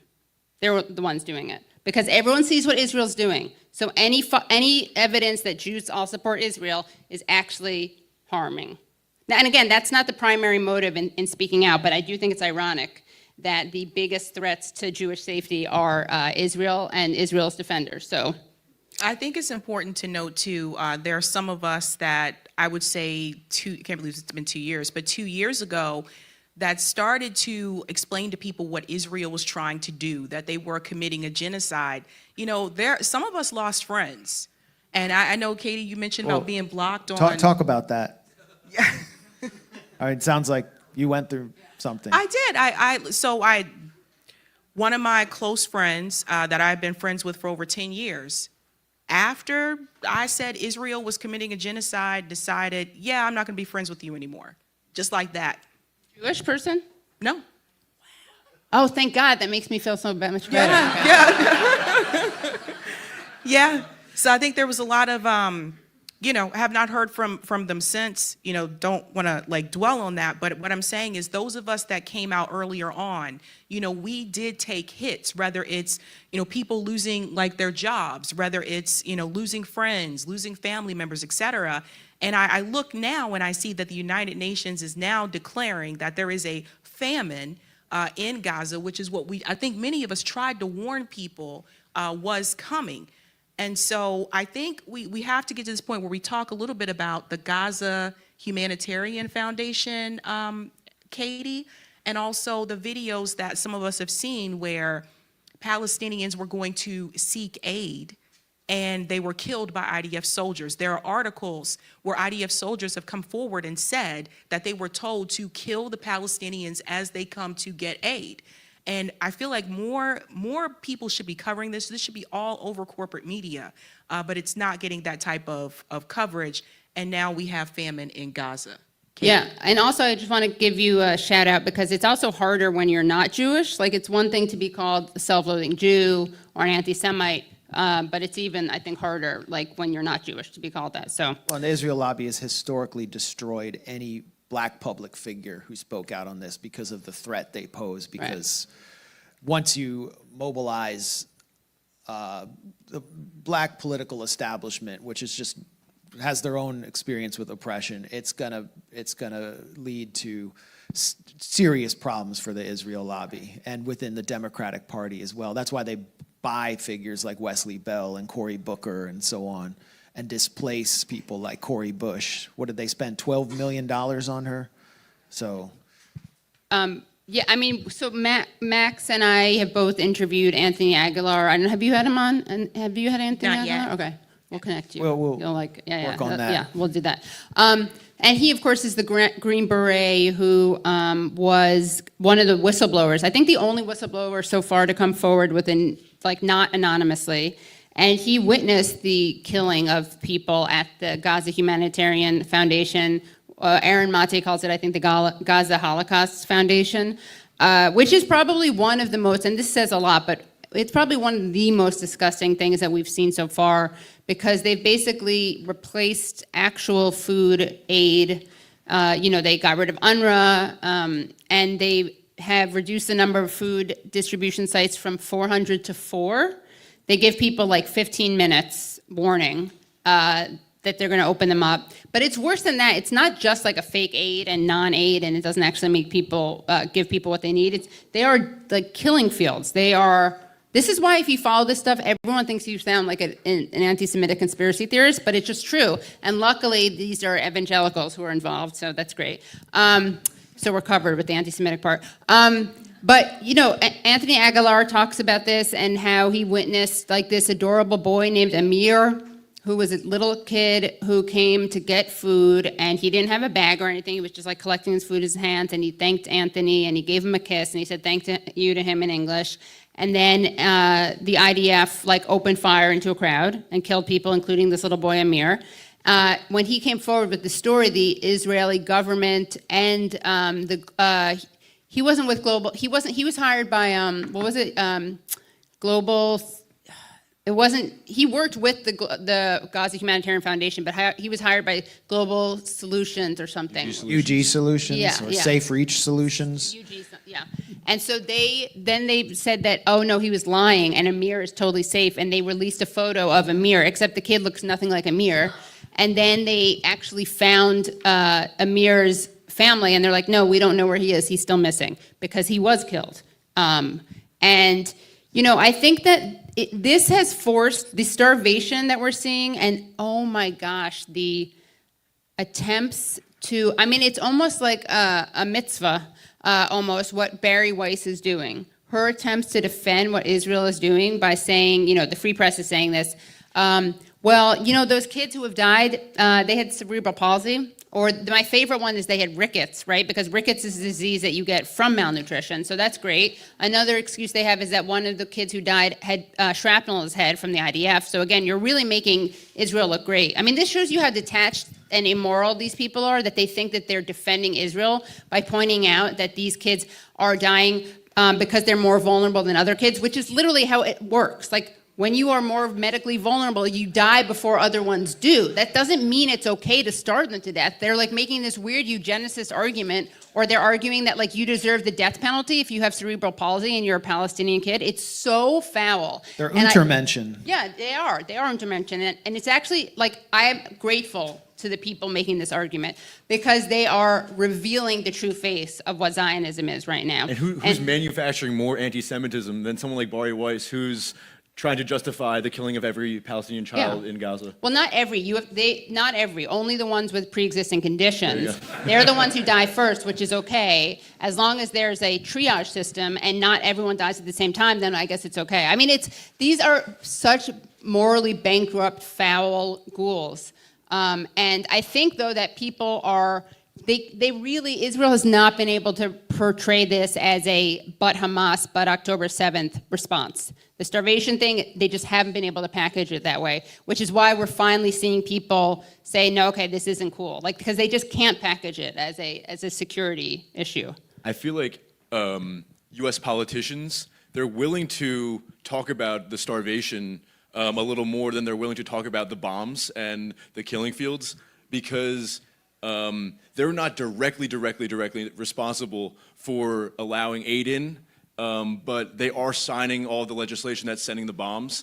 So they'll talk about, Netanyahu should open up the aid crossing. He should, allow food in, but they won't talk about the constant, unrelenting bombing because the bombs were sent by them. So I feel like they feel a little less responsible for the food aid. And I'll say I was in Jordan a couple months ago, and I went to a couple of the UNRWA warehouses that have all of the food that was supposed to go to Gaza if there wasn't a complete siege.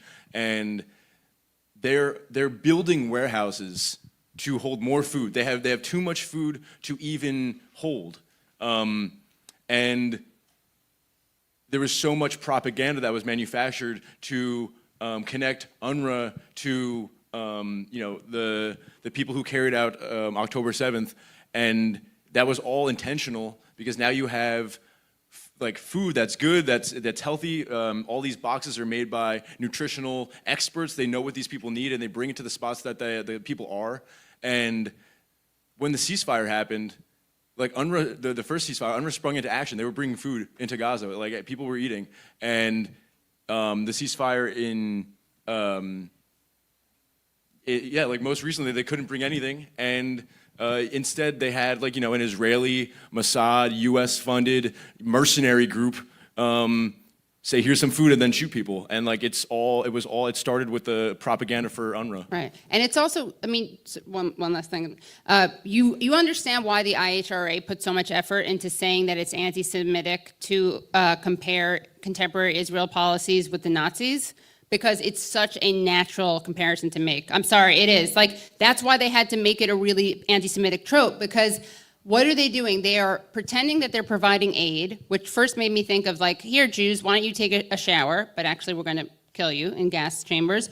Then Gabor Mate made the comparison that, like, during the Holocaust, they would lure people from the ghettos onto the trains with the promises of food. That's what we're seeing with these people doing now. It's hard, and a lot of people I've interviewed have said that historically they like never felt comfortable. And again, it's not apples and apples. It's not a one-to-one comparison, but they've historically felt uncomfortable making kind of any comparisons between Nazism and what Israel's doing, and that they're no longer able to not do that. I interviewed this guy Daniel Levy, who's like was an Israeli negotiator at Oslo, and he says it's so verboten, like it's so, you cannot ever do that, but it's like they're daring us to do it with their policies, with their starvation policies. And then the people like Bari Weiss et al. Who are whitewashing it are just like the people who are denying starvation in the Warsaw Ghetto or in the concentration camps. We're being told we have 5 minutes, so let's do some questions. Can't refer to it as genocide. I can't say genocide here because I'm going to implicate many of my friends in the Democratic Party who sent the bombs. I can't do it. I voted for the aid supplemental, so I'm not going to be able to say genocide, but you can say genocide. That's your burning? Let's take two questions No at way. once. That's not a good burning, come There's a on. mic. Yeah, bring the mic. If Did you go see, up, he was good with Dana Bash. can you like Yeah. call people? Dana Bash was Sure. like, does Because the I mouse have any feel so culpability bad in this? selecting No. them. Okay. You, Selected. with the mic, come on down and let's go to, Maybe take two at once. 'Cause we have Yeah. okay, let's go to you. Let's go to the woman in the back with the green and gray sweater. Is this like a ringer? She came out of nowhere. Oh, okay. Hi. Yeah. So first of all, thanks for everything that you guys do. I came in a little late, so maybe you guys already kind of talked about this or touched on it, and I feel maybe you were with the Bari Weiss comment. But I feel that I've been noticing a bit of a shift in the kind of Israeli Western media propaganda strategy or PR strategy lately. Like you have like Benjamin Netanyahu going on like English language speaking podcasts and talking about like his McDonald's order and stuff like that. And I feel like it kind of speaks to like a certain desperation that they're encountering, just in terms of laundering their actions in the Western media. And I was wondering if you've noticed that yourselves over the last couple of years or recently. Let's take one more with that, and let's get someone who is on time. Actually, no. Can we get it? That's Caucasian. The gentleman over there in the white collar shirt with his hand raised. How you choose people. Super personal question, but may have some resonance. So my dad died, 35 years ago, and my mom likes it when I go to the synagogue, to the cemetery with her. They have Jewish services there, and the rabbi, it's a pretty liberal, pretty progressive congregation. My family is definitely not pro-Israel, but he always gives a little prayer for the Israeli occupying forces. What should I do? My mom likes to have me there. I feel really uncomfortable hearing that crap. But on the other hand, speaking out against it, I don't know. What do you guys think in a situation like that? Can I quickly? Yeah, I mean, that's the problem with going to shul. Like my cousin's bar mitzvah, they had like in a very liberal synagogue in the North Shore, they had an American flag and an Israeli flag by the bima. I'm like, and they call me up to like say something, they did like a bima call. I'm like, how can I not burn this flag? It's right next to me. Just asking like it's you, an they're begging abomination. you. It's a shanda not to. And they actually said a prayer for the soldiers of Israel. Like it's Yeah, they should, because they're going to hell. True. I mean, and so it's very hard for me to find one that I can go to. I mean, and then also a lot of the liberal ones are cartoonishly woke. Like there's Temple Micah in DC that had a huge sign in front that said, abortion is a Jewish value. And I'm like, I'm pro-choice, but that's like, are you trying to make people hate us even more? Tay-Sachs. Yeah. Oh man, this is rich. But so yeah, I mean, it's Jewish institutional life is just controlled by its under Zionist occupation, and many Jews feel left out. And like, there's been attempts to try to find like alternatives. I have trouble going to the like alternative Passovers because like it doesn't start for an hour until after everyone says their pronoun. And I'm like. To be fair, it's not like Seders are ever that quick anyway, so don't blame it on the pronouns. Takes even longer. I mean, it's just hard to find a place to fit in there. But you got to send your kids to kindergarten. on the question of the woman in the back, I mean, Netanyahu, the reason he called for changing the algorithm and demanding all these changes in social media is the old formula that the Israel lobby had for suppressing the narrative or managing the narrative doesn't work anymore because corporations are not, corporate media is not where it's at anymore. It's in podcasts, it's grassroots, it's atomized, it's on social media, and so they've lost control of the narrative, and the popular people are podcasters. That's why the Foreign Ministry of Israel's invested $150 million into paying influencers. They're taking all these podcasters, like the degenerate Destiny Bonnell, to Israel. And Mr. Borelli. Yeah. Mr. Benelli. I mean, just they're just like trying to take over the podcast, and they're failing. And Netanyahu was denounced by his hosts on that podcast as well. They said like he was like, I guess it turns out we didn't know who he was, but it turns out he's like Hitler. Like that's not a good post like wrap up interview to have. Honest. So that's why that's happening. And just back to your question, you have to confront that, Yeah. Rabbi. I mean, our role as Jewish anti-Zionists is to confront within Jewish life and also to get into Jewish institutions if we haven't been exposed already, and expose, and not just Jewish institutions like the ADL or the Israel lobby, but to use our privilege to expose them, or like what me and Jeremy did in Israel, going and using our privilege to get in there and do journalism exposing the blockage of aid convoys, or what I did back when I was producing my book, Goliath. So we have a special privilege and a special obligation, and we should use it. And it's, you know, it's a tough obligation, but I think now, like, look at what's happening. Like, it's now or never. All right, let's go ahead and grab 2 more questions really quickly. Last questions. Yes. Gentleman here in the red sweater in the front, and gentleman there in the gray T-shirt. One question, sorry. Oh, one. We Oh, already had a sorry. question from the front. Okay. Right where the guy with the hand, right? Yeah, give him that mic. We got to get out of here. Sorry, man. Sorry. Tell me if my facts are correct and if I am grasping at straws, or if this is a potential real reason for hope. I was wondering about the time and if there would be any opportunity really here. And I looked at the ANC and the IRA. The ANC was formed in 1912. It was legalized in 1990. That was 78 years later. The IRA was formed in 1921. The Good Friday Agreement in 1998 was 77 years later. The PLO as Fatah was originally not formed until 1954. I did not know that until I looked into it, that it had previously been the 1948 Arab-Israeli War, but the origination of the Palestinian independence movement was 1954. That was only 71 years later. It occurs to me that part of what happened as a personal experience through our apartheid is that there was a generational shift in U.S. domestic politics. I think that also applied to the Good Friday agreements. In both cases, domestic politics of Africans and of Irish, and similarly here now of Jews. Just like there were more Irish people in the United States than there were in Ireland, there are more Jewish people in the United States than anywhere else in the world. Do I have these facts correct? But and is it a reason for hope? Except it would be the Palestinians for that parallel to work is the problem. Right? Sure. But Well, sure. Maybe. Yeah. It's just, well, he's saying there's more Palestinians in it, but my point is the role of domestic politics, but also the time frame and the generational shift. As the ADL said, we have a TikTok problem. Go.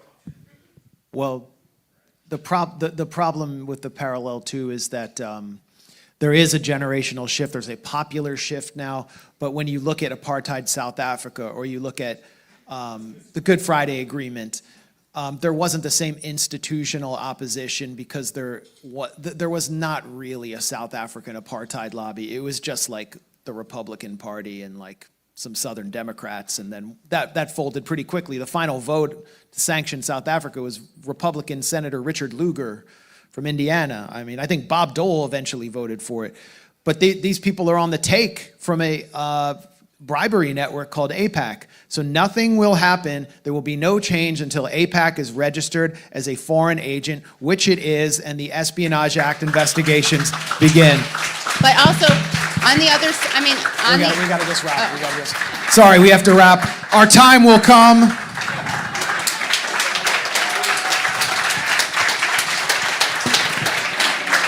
Yes. And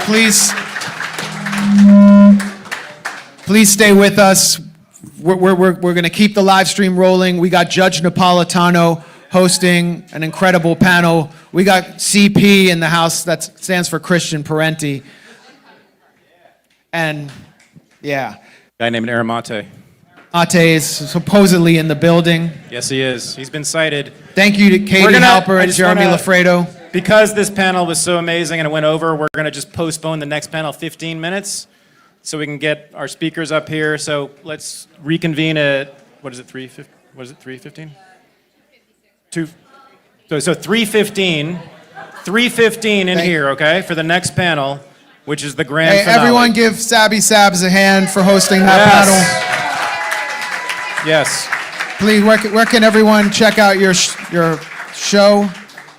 On YouTube, SABS podcast. Yeah, one of the best. Amazing. Thank you. And thank you to Eric and Corey once again who are live streaming. I guess we're just gonna. Am I on a hot mic? Are we still rolling? Okay. So if you're watching at home, just stay with us. We're gonna be 15 minutes just to set up the next panel. We don't have the Jimmy Dore Latin jazz music to break to. We're kind of rudimentary.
You're okay. We got multiple cameras, so we can look around. Okay. As long as people don't stand in front for a long time, it's all good. Okay. No problem.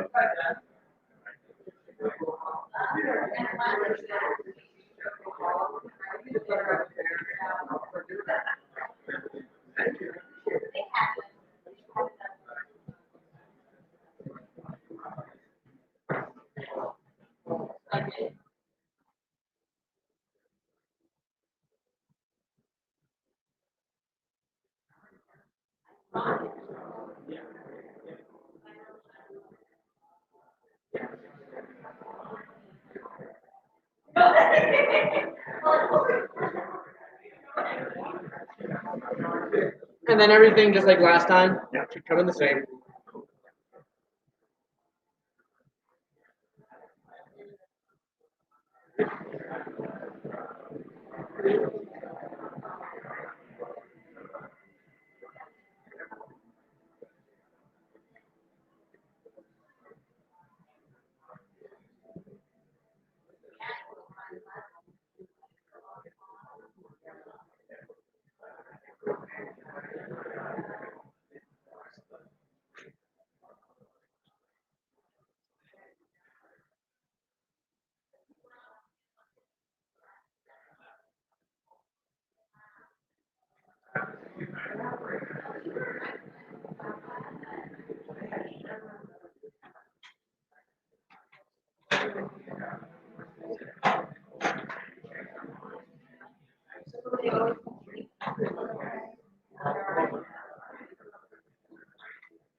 Yeah, I didn't get a program. I got an email yesterday.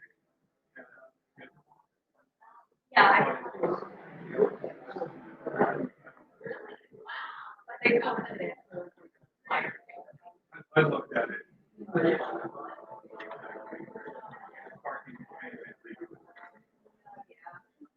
Figured it out.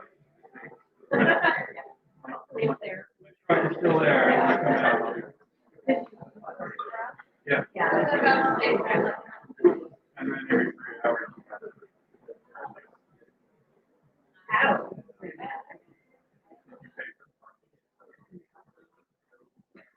I think you're probably doing all right, but there's a pay for parking. Yeah. Yeah, there's a kiosk there with their cell phone. I'll show you what it is. First I tried it, yeah. Then they asked for a spot number, so I'm like looking around for spot.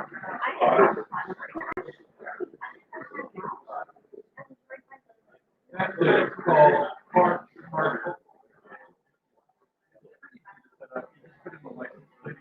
and the credit card, and then you pick out parking. It'll open up the zip.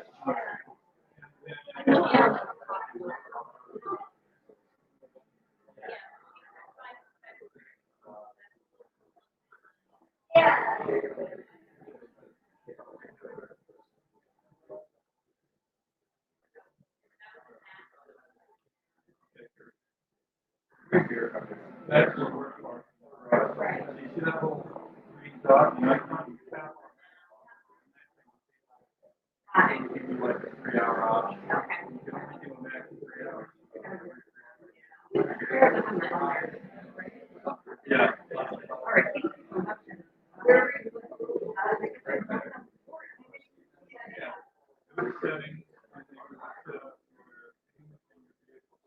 I slide into that also.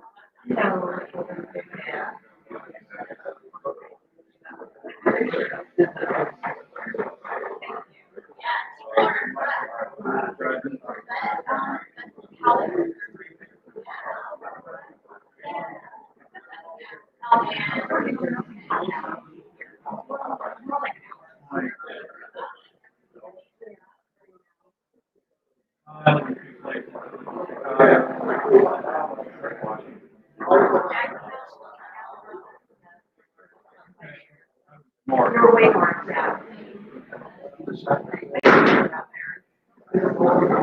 yeah.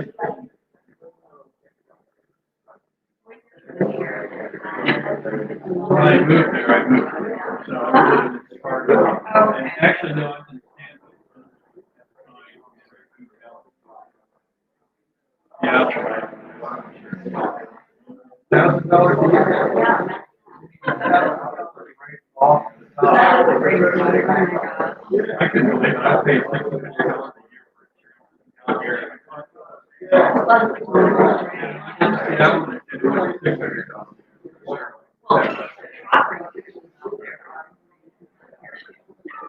Yeah, well, I have a 50 square foot house out there. It's paid for. I have which is stand by block. They're called stand on the front. Yeah. My girlfriend was still there.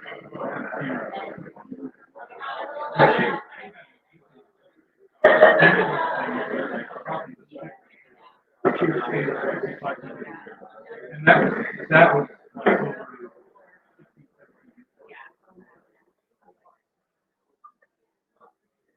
You're on. Yeah. And you're back. There. I'm on the front line.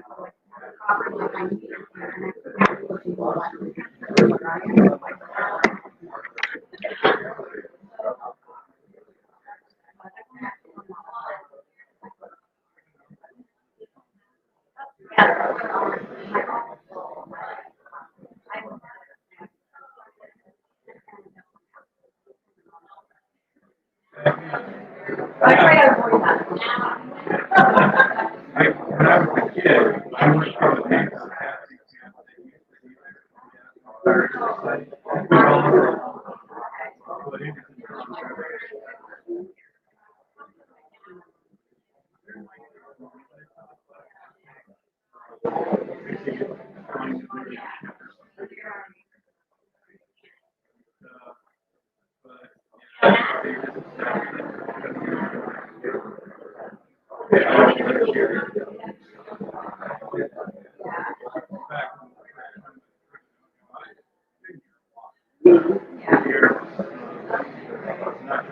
Yeah.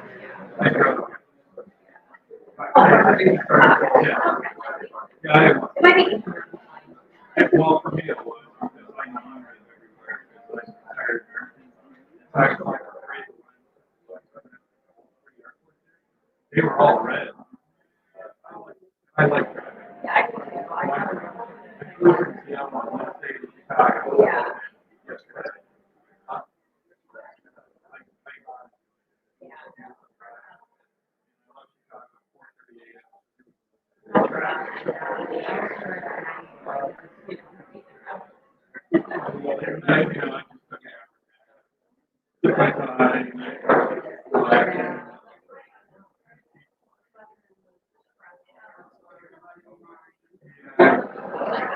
Yeah, it was kind of stressful. All the carriers. And I managed to get them. So, you're flying retirees. Right. What's up, everybody? If you're watching at home, we're about to get started.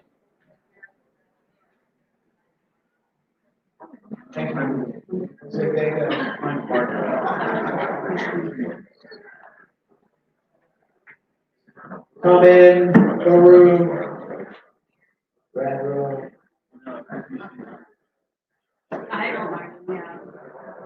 MATÉ.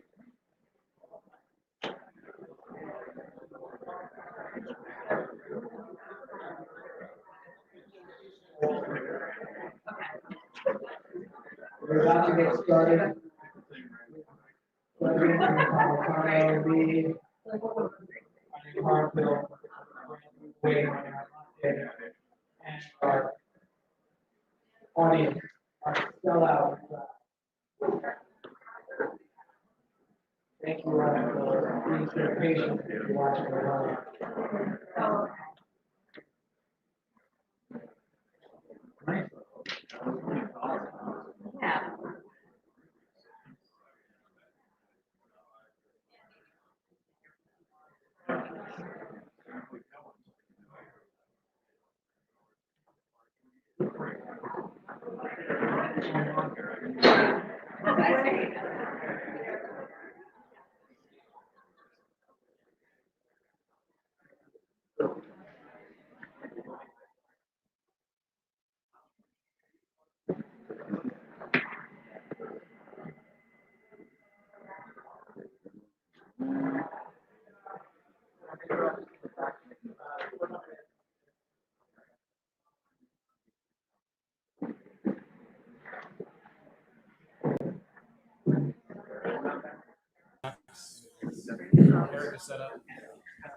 Guys staying over? You taking the train? We had to stay. We had to come in late last night. Staying again tonight? Found out the last second they're not even covering.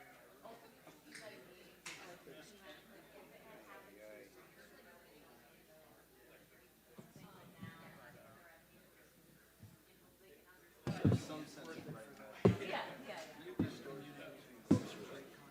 think I have to do like our own kind of like damn it, but is this Grayzone? This is not like they just called it Grayzone. Garland. Yes. Oh my God.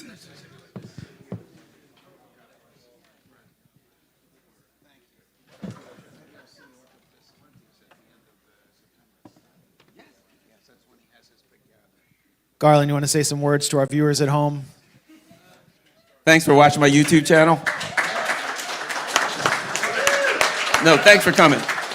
I'll just make it quick. I was just mentioning it's kind of bittersweet being here. That's the word that comes to mind, because it's great to be around so many like-minded people and people that are all trying to, do the right thing. But then I'm like, but we're like talking about genocide and weird stuff like that. So it feels bad at the same time.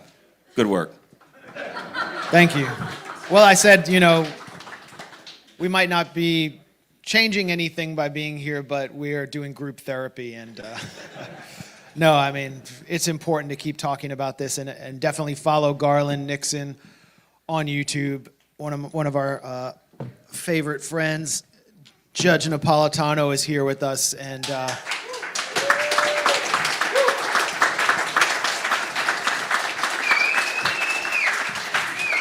Judge is a cross-partisan anti-war institution who has just breathed so much life into media in the past several years. So we're really honored to have you host this panel and make it out here today. And we can just begin whenever everybody's ready. Thank you, Max. It's a pleasure to be here. I sat for 8 years on the bench in Bergen County. And I've always considered it another home. I was born in Newark, raised in Bloomfield, went to school at Princeton, sat on the bench in Bergen and Freehold, and now I live in Sussex, so I am a Jersey guy.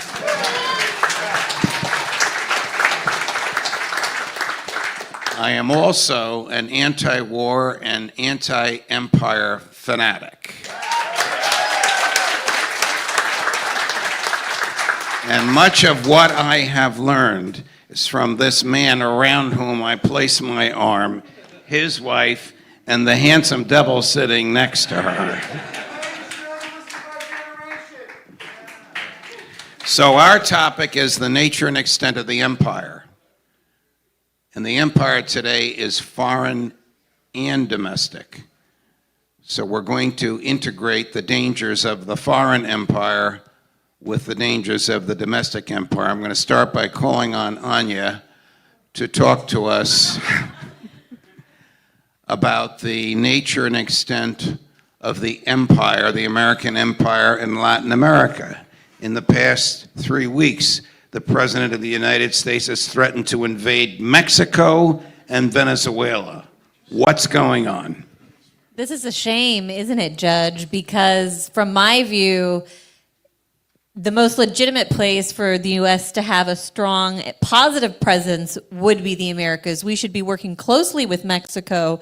We should be allied closely with Venezuela and other resource-rich and all countries in the region, because while Monroeists or imperialists might like to say it's our backyard and sort of a derogatory or way to say that we deserve to assert control over the region, I would say it is true in a way. It is our neighborhood. We should have the best relations with these countries. It would make more sense for our allies, I think, to be on this side of the Atlantic rather than the other side, where they're often pushing us into conflict in Europe, which is something that, of course, our founding fathers warned against, the idea that the United States should be involved in the affairs of Europe at all. And the moves with Venezuela, which some of you may know I covered closely several years ago. I wrote a book, Corporate Coup, Venezuela and the End of U.S. Empire, taking a look at the Trump 1 administration's policy of a corporate coup in which they recognized a shadow government in Venezuela and basically used it as a cover to not really achieve regime change, because they never did. The guy that they recognized as president is now a grad student in Miami, and nothing changed on the ground in Caracas. But they did, through this recognition of a fake government in Venezuela, steal billions of dollars worth of Venezuelan assets. Again, Biden came in and then repeated this playbook with Russia, but essentially carrying out a theft by freezing the assets, any Venezuelan government asset in the United States, and saying because they no longer recognize the government, they could transfer these assets into the control of the U.S. recognized opposition, or even in some cases, just U.S. banks. There was Venezuelan gold bars that were stored in the United States, just because they were banking here before the recognition of a shadow government. And then after the U.S. recognized the shadow government, they seized those gold bars from Citigroup and transferred it into a bank account belonging to the New York Federal Reserve. Something similar happened in England, people may remember, where there were, and it's hard to say the price because the price of gold keeps going up. before it was like $100 million worth, now it's billions of dollars worth of gold they had stored in London. And this is frozen, and even though the Venezuelan government asked for it to be returned just a few months before London and Washington recognized a shadow government, they've refused. Now Trump is escalating this tension with Venezuela in his second term in a way that, at least on one hand, he's acknowledging his first coup didn't work. Early in the administration, when Trump reached out to, tried to achieve peace in the Middle East, was saying that he was going to try to end the war in Ukraine as well, he also sent a diplomatic envoy, Richard Grenell, to Venezuela for direct talks with the Venezuelan government, which was a very public meeting. There were photographs of the U.S. flag and the Venezuelan flag together, with Richard Grenell shaking Maduro's hand. This was a big change, a break from the previous policy that Trump had overseen during his first term. And it resulted in, I think, a good show of faith from the Venezuelans, who returned several prisoners, American prisoners that had been arrested there for terrorism, and the two U.S. Green Berets who tried to kidnap or kill Maduro, they actually sent back to the United States. And Maduro agreed to cooperate with the U.S. government on the return of migrants, which was something that some of his neighbors were picking a fight with Trump with at the time. So it looked like, okay, things are actually looking okay in Venezuela compared to the past at the beginning of the Trump administration. But in the last few weeks, he's switched. And it's an odd switch because on one hand, he is bringing insane rhetoric. He sent 4 warships to the coast of Venezuela and is threatening to invade with like 1,200 Marines, which I don't think would fare very well against the Venezuelan military, considering now Maduro has responded by saying he's mobilizing 4.5 million militiamen that are even outside of the government, the colectivos that are often branded as Maduro's gangs in Venezuela in the mainstream, but are actually militia groups independent from the government that have existed even before Chavez came into power. They're mobilizing on alert. An independent colectivo is actually what was responsible for catching those 2 Marines who had invaded and were trying to lead this Operation Gideon invasion that I referenced earlier. So these collectivos do play a role in defending the country. I think they're prepared for the U.S. Marines. But while all this is going on, while Trump also raised the bounty on Maduro's head to $50 million, for anyone giving information that leads to the capture of the president.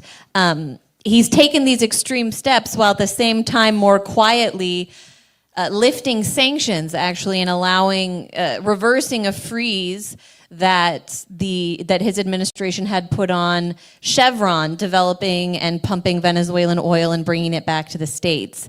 This is something that, when the freeze came down in April, figures like Marco Rubio and the administration celebrated. And so you have to assume that they're not very happy that Trump and the Treasury Department reversed that decision, basically because we need oil in the United States and it doesn't help us to be cutting ourselves off from any supply.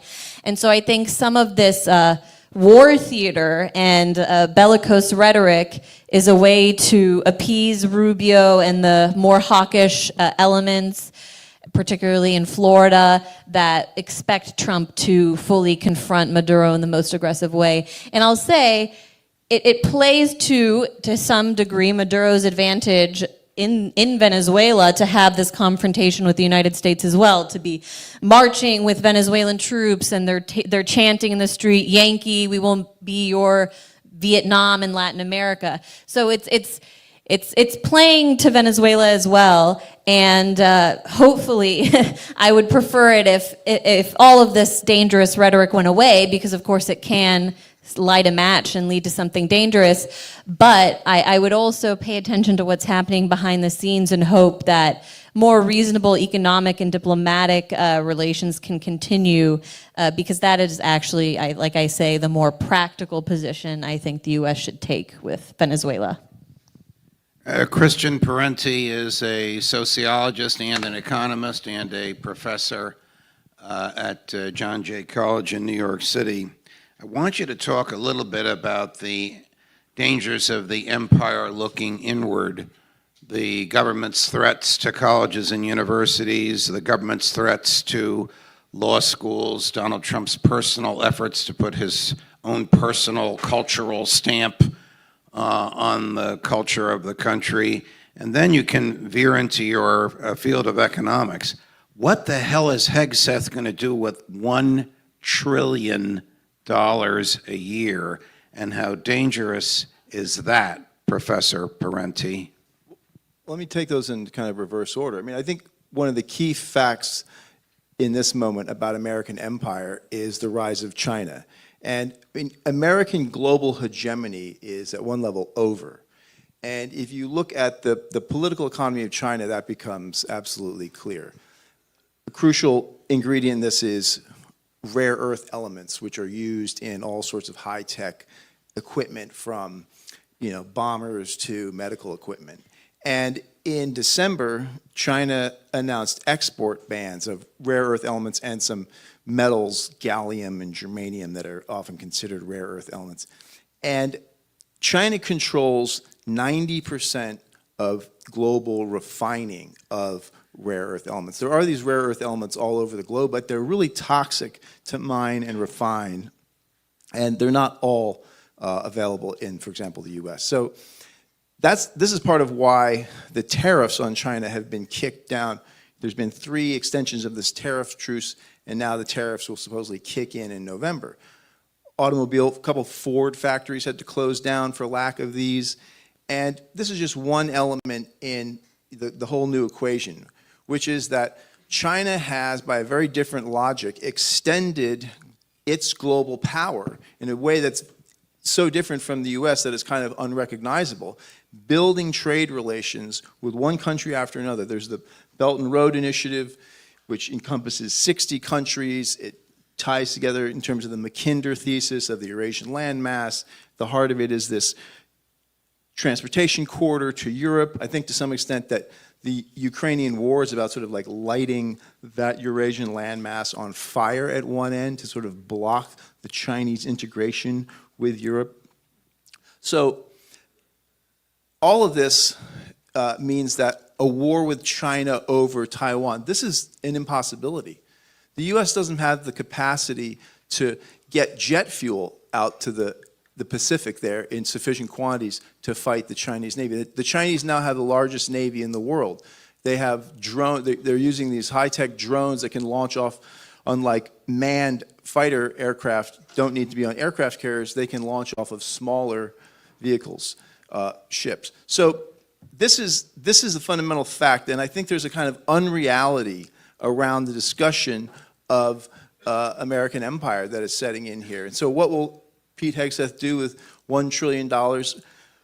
Hand it over to, I mean, what we've been doing for years, which is hand it over to parasitic, totally unaccountable, super corrupt military contractors that produce things like, you know, the F-35 fighter that's, you know, and now they're talking about an F-47 fighter that would cost $300 million per plane and is already basically dated by all of this pilotless, you know, kamikaze drones that are, many of which are jet propelled. So I think fundamentally it would go into graft. It would also beef up U.S. military capacity. So then this brings in the question of what the domestic response. To some extent, I see this repression against universities, troops on the streets of D.C., sending ships towards Venezuela, sending ships out to fight drug traffickers, when the vast majority of drugs come across the border in trucks, you know, as part of various free trade agreements.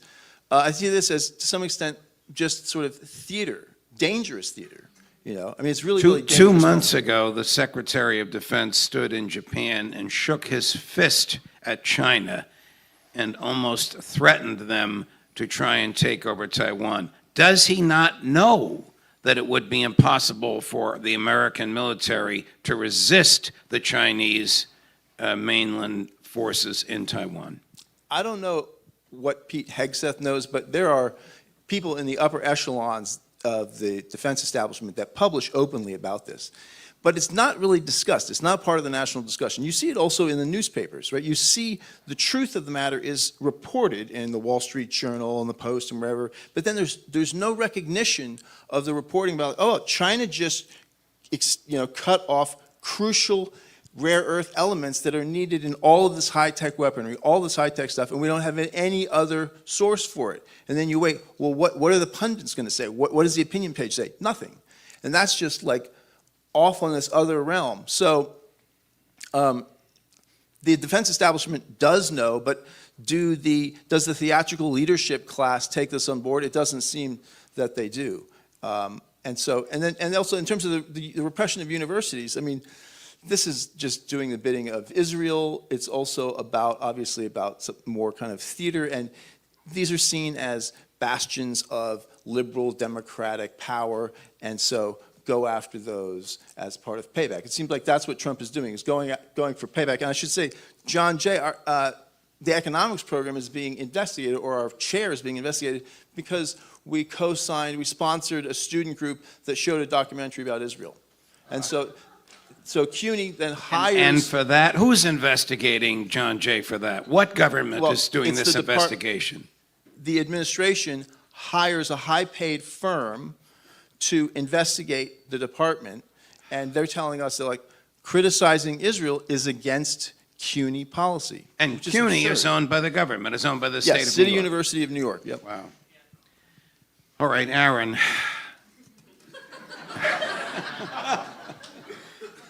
Talk to us about the loss of free speech on college campuses.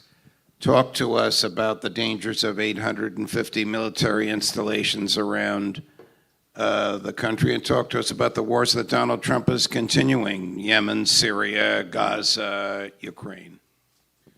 First, let me thank everybody for being here. I got to tell you that my fear coming in was that our audience, our Grayzone audience, was going to be all male. So thank you, audience, for shattering my own stereotype. It's great to see such a great crowd. Thank you to Thaddeus Russell for putting this together, for honoring the Grayzone. Thank you, Thaddeus. And thank you, Judge, for being here with us. It's such an honor to have you and to be here with you on stage. So thank you. I have a weakness for the man sitting next to me. When he says Saturday afternoon, I said yes. Where do I start? Yeah.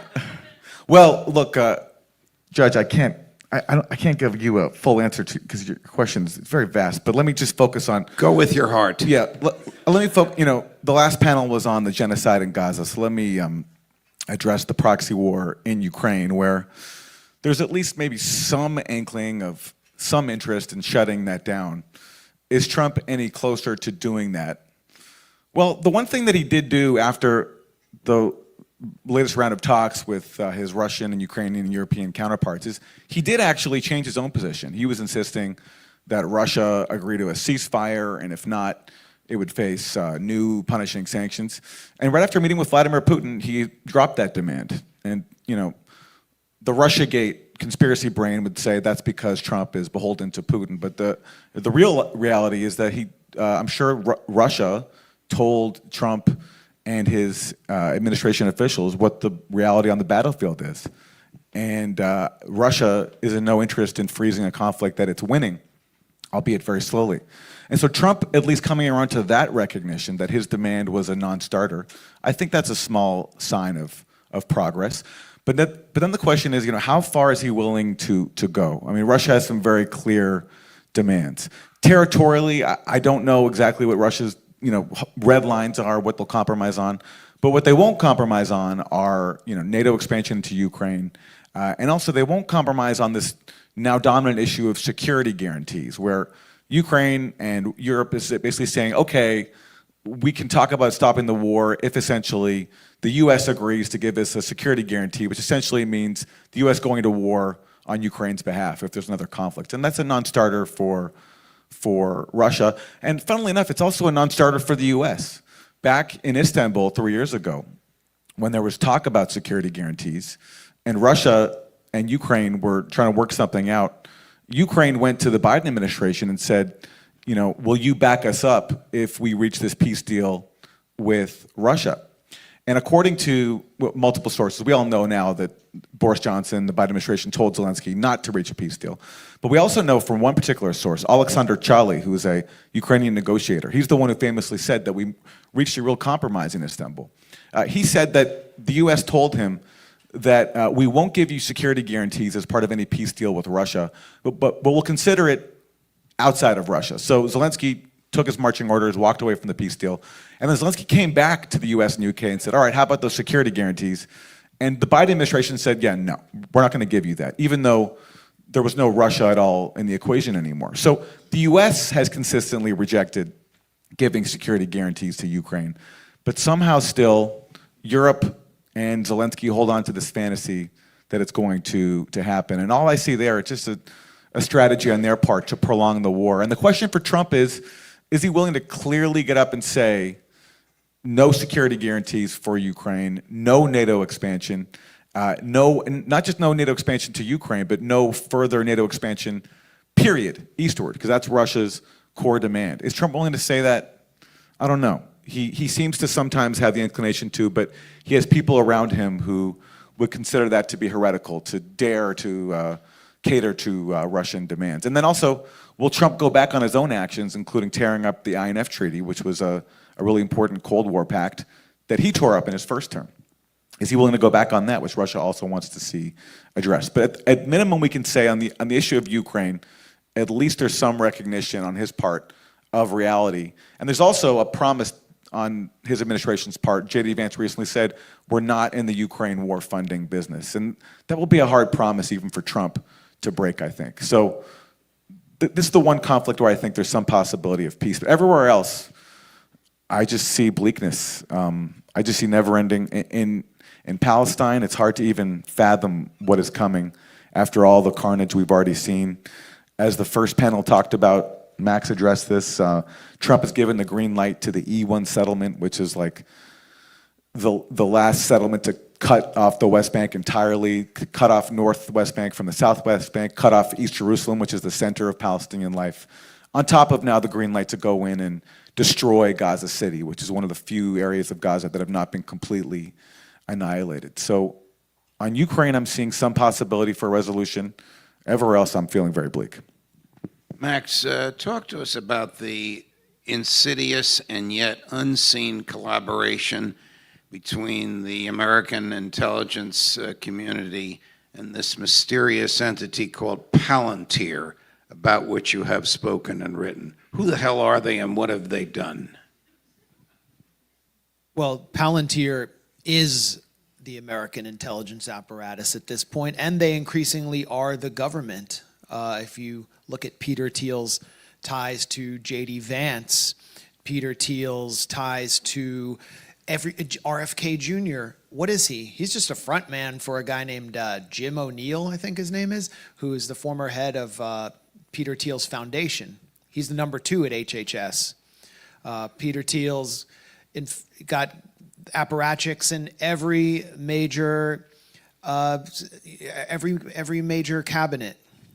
Peter Thiel and the sort of PayPal mafia have never had more control over government. And if you go back to, it was a speech Peter Thiel gave at, ironically, he used to fashion himself as an anarcho-capitalist or a libertarian, and he spoke at the Libertarian Party's convention years ago. I wish that I could get the exact year, but he said basically, no one is going to elect us. We're not going to win power through electoral means. We will use technological means to achieve power behind the scenes in government. And through Palantir technology, they're doing that.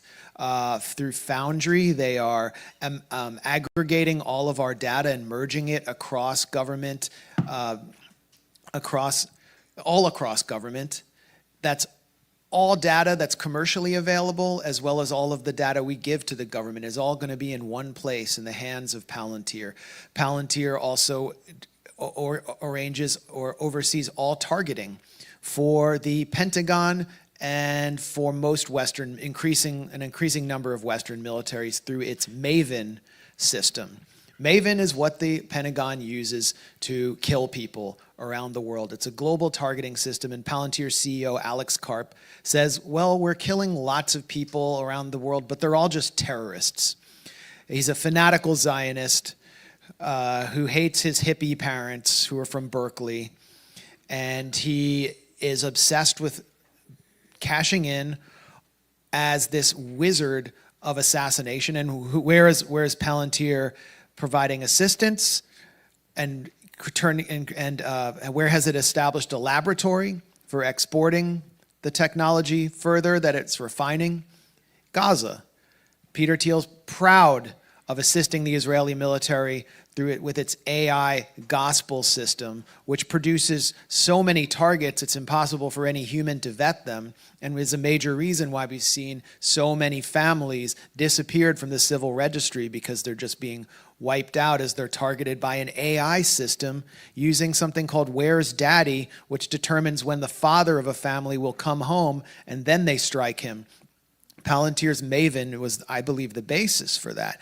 Palantir, who is the top lobbyist for, one of the top lobbyists for Palantir in the United States, Ballard Partners, who was a key executive at Ballard Partners, Pam Bondi, the Attorney General, and Ballard, I'm forgetting his first name, was in the first Trump administration. Pam Bondi didn't have by the way, she didn't have the Palantir contract.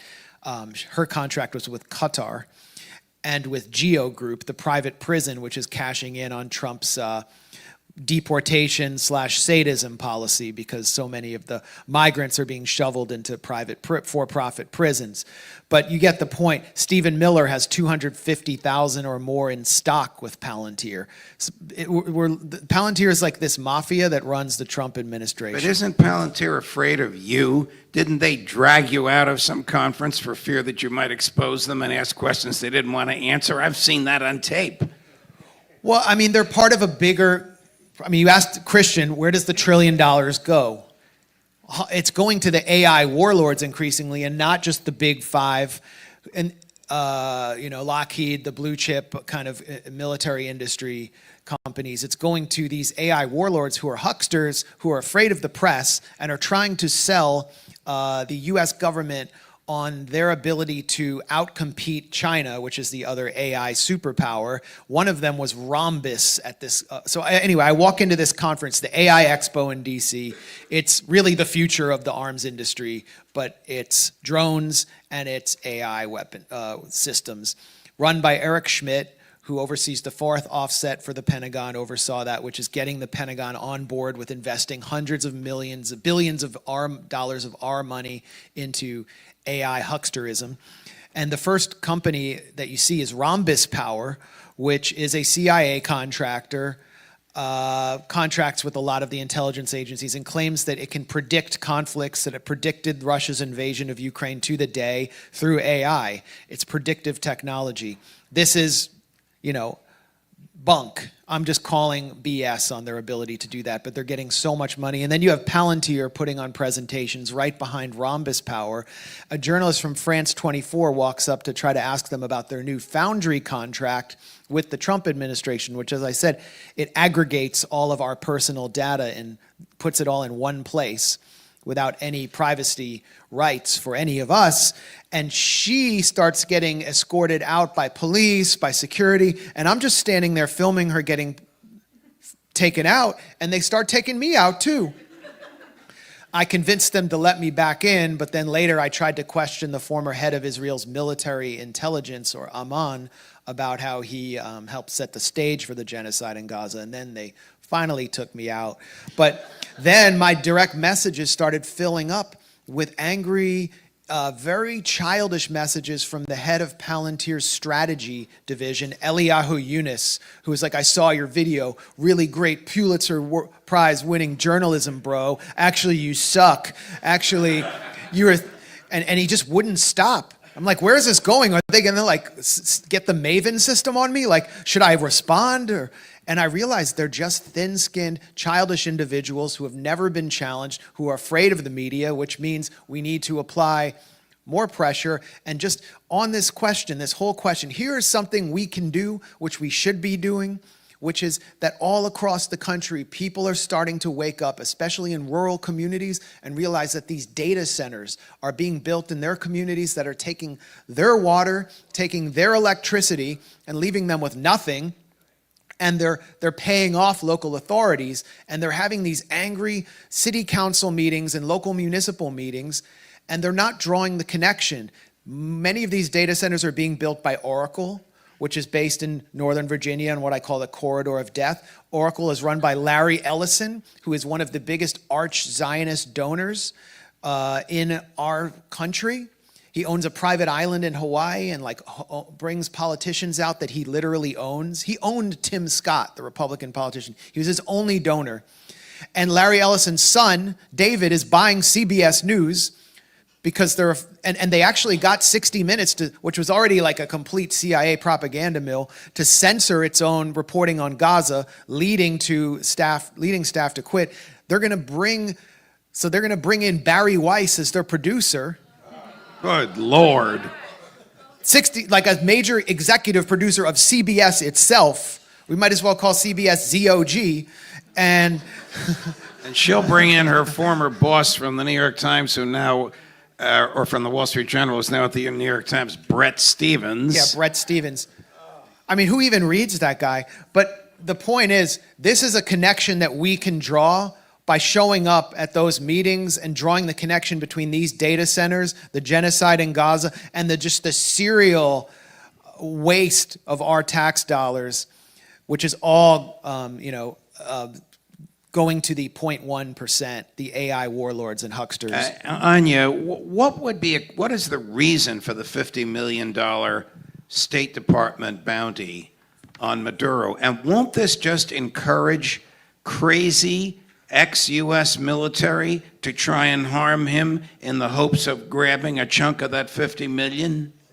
I just want to say one thing about Palantir, since it's kind of an interesting fact, is that after October 7th, in December of 2023, they announced that they were holding 180 jobs for Jewish students who no longer felt safe on college campuses.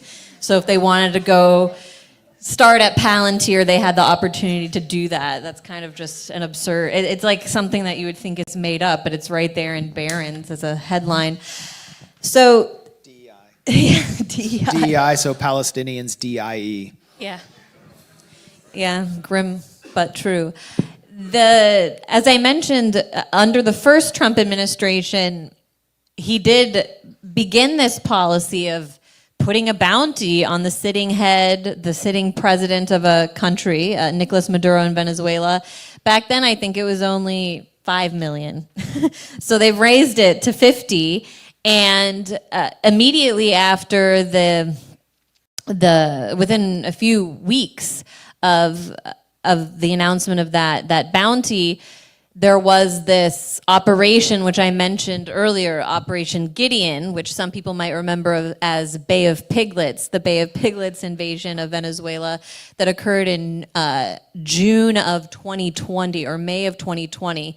But it was very odd. So this is exactly what Trump is trying to inspire with the issuing of this bounty. But the way that this operation worked, for those of you who might not remember, is that the first time we ever actually heard about it was in the Associated Press, when they came forward with a story and said, sure enough, this former Green Beret, Jordan Goudreau, who'd previously tried to start a school security company where parents could hire, he was like, for the cost of a Netflix subscription, you could hire these school security people to go in and basically prevent school shootings, not only by just standing there as armed guards, but his idea was that they would act as intelligence agents in the school and monitor certain students that they thought were threats and start to question them. And anyway, they did a whole profile on him in the Washington Post for that failed business venture. And when that didn't work out,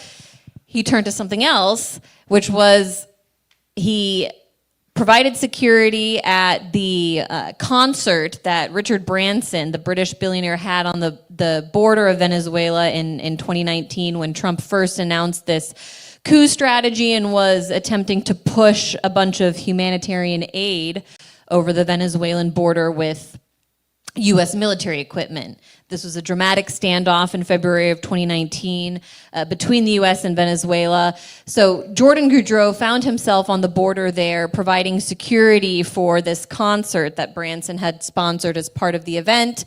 And through that, he met some members of the Venezuelan opposition who gave him the idea they said, if we can get some funding, we've got these guys, these military defectors from Venezuela that had crossed over the border and in search of food or help in Colombia. They said we could organize these guys and train them for a sort of mission to capture or kill the president.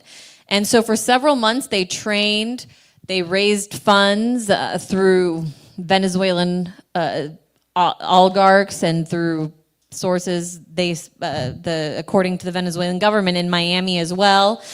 And they eventually were going to go ahead with the mission, but because Jordan Goudreau felt so betrayed by some of the opposition forces that he dealt with, this is the ex-Green Beret, he ended up coming forward with the story while the invasion was happening. So he had two of his men, two of his friends from from his service leading this ragtag team of Venezuelan defenders and fish boats, just fishermen boats to come into Venezuela. They were rounded up by a colectivo, like I said, these militias that operate outside of the government, and hauled to Caracas, where they were charged and put in prison and only recently exchanged in this prisoner negotiation that Richard Grenell put together earlier this year. But that whole operation, I mean, you had two Americans starry-eyed talking about how they really thought they were going to go over the border and be welcomed as liberators with this small team of soldiers if they went ahead to try to capture the president of Venezuela. And their plan was to collect this bounty in the end, that they were going to put him on a plane, send him to the U.S. This is ridiculous. And that the U.S. government was going to pay them for it. And so now they've raised the price. We can wait and see if something similar happens, though I don't think what happened to the last guys bodes well for anybody trying to mess with Venezuela. Professor Parenti, are faculty and students on campuses today, and you can speak of your own experience, afraid to take a position against the Netanyahu regime and in favor of the human rights of the Gazans? Well, I teach at a working class commuter school, so it's not perhaps representative of a lot of other types of schools. And I mean, I think that, yes, at first people were not, but now there's been this round of repression. Began with the Ivy Leagues, and now it's coming down to working class commuting schools. So that has chilled out protest. At John Jay, the protest declined, and the administration, the university administration, with the change of the government's administration, started prohibiting protests and all that. So, yes, to some extent, I think there is. And I think that as news spreads of people being investigated for totally innocuous, like co-sponsoring a student event, showing a documentary, and I don't think anything will come of that, but that's a huge hassle, and it's going to be enormous amounts of money out of the budget to this private legal firm that, of course, its interest is to be like, yes, we found more evidence, so you have to, pay this next bill, and then the next bill, and then the next bill. So, yeah. Aaron, why is there no anti-war movement in the United States? When I was 18 and 19 years old, this is the late 60s, the anti-war movement was huge. It toppled the President of the United States, LBJ. I was on the wrong side at the time, but so many of my college friends were involved in this. A crowd like this, which has maybe 150 people here, would have 10,000 in those days on a Saturday afternoon. The people in this room are the salt of the earth. Why isn't this number massively larger? Those Michael Parenti lectures were packed. There's also no draft yet to send people to Israel, but that's part of it. Aaron. Well, all those, the draft, but look, I'm biased. I'm going to blame, the Democratic Party especially, because there was so much energy in the Bush administration. We were all there, or a lot of us were there for the anti-war protests, and Barack Obama came into office and told everyone to go home. Like, I got it from here, and proceeded to attack, so many countries: Libya, Syria, Yemen, Afghanistan, surging there. But then also you had Russiagate, which I'm particularly prone to blame, because, Russiagate came after the 2016 election, when there was genuine anti-war sentiment among the electorate, which Trump exploited and helped use to get the victory. So the obvious answer after Trump takes advantage of anti-war sentiment is for the Democratic Party to present a genuine anti-war voice of their own. But instead, the Hillary Clinton campaign, which lost, decided that they were not going to take any responsibility for their own legacy of warmongering and neoliberalism and blame Russia.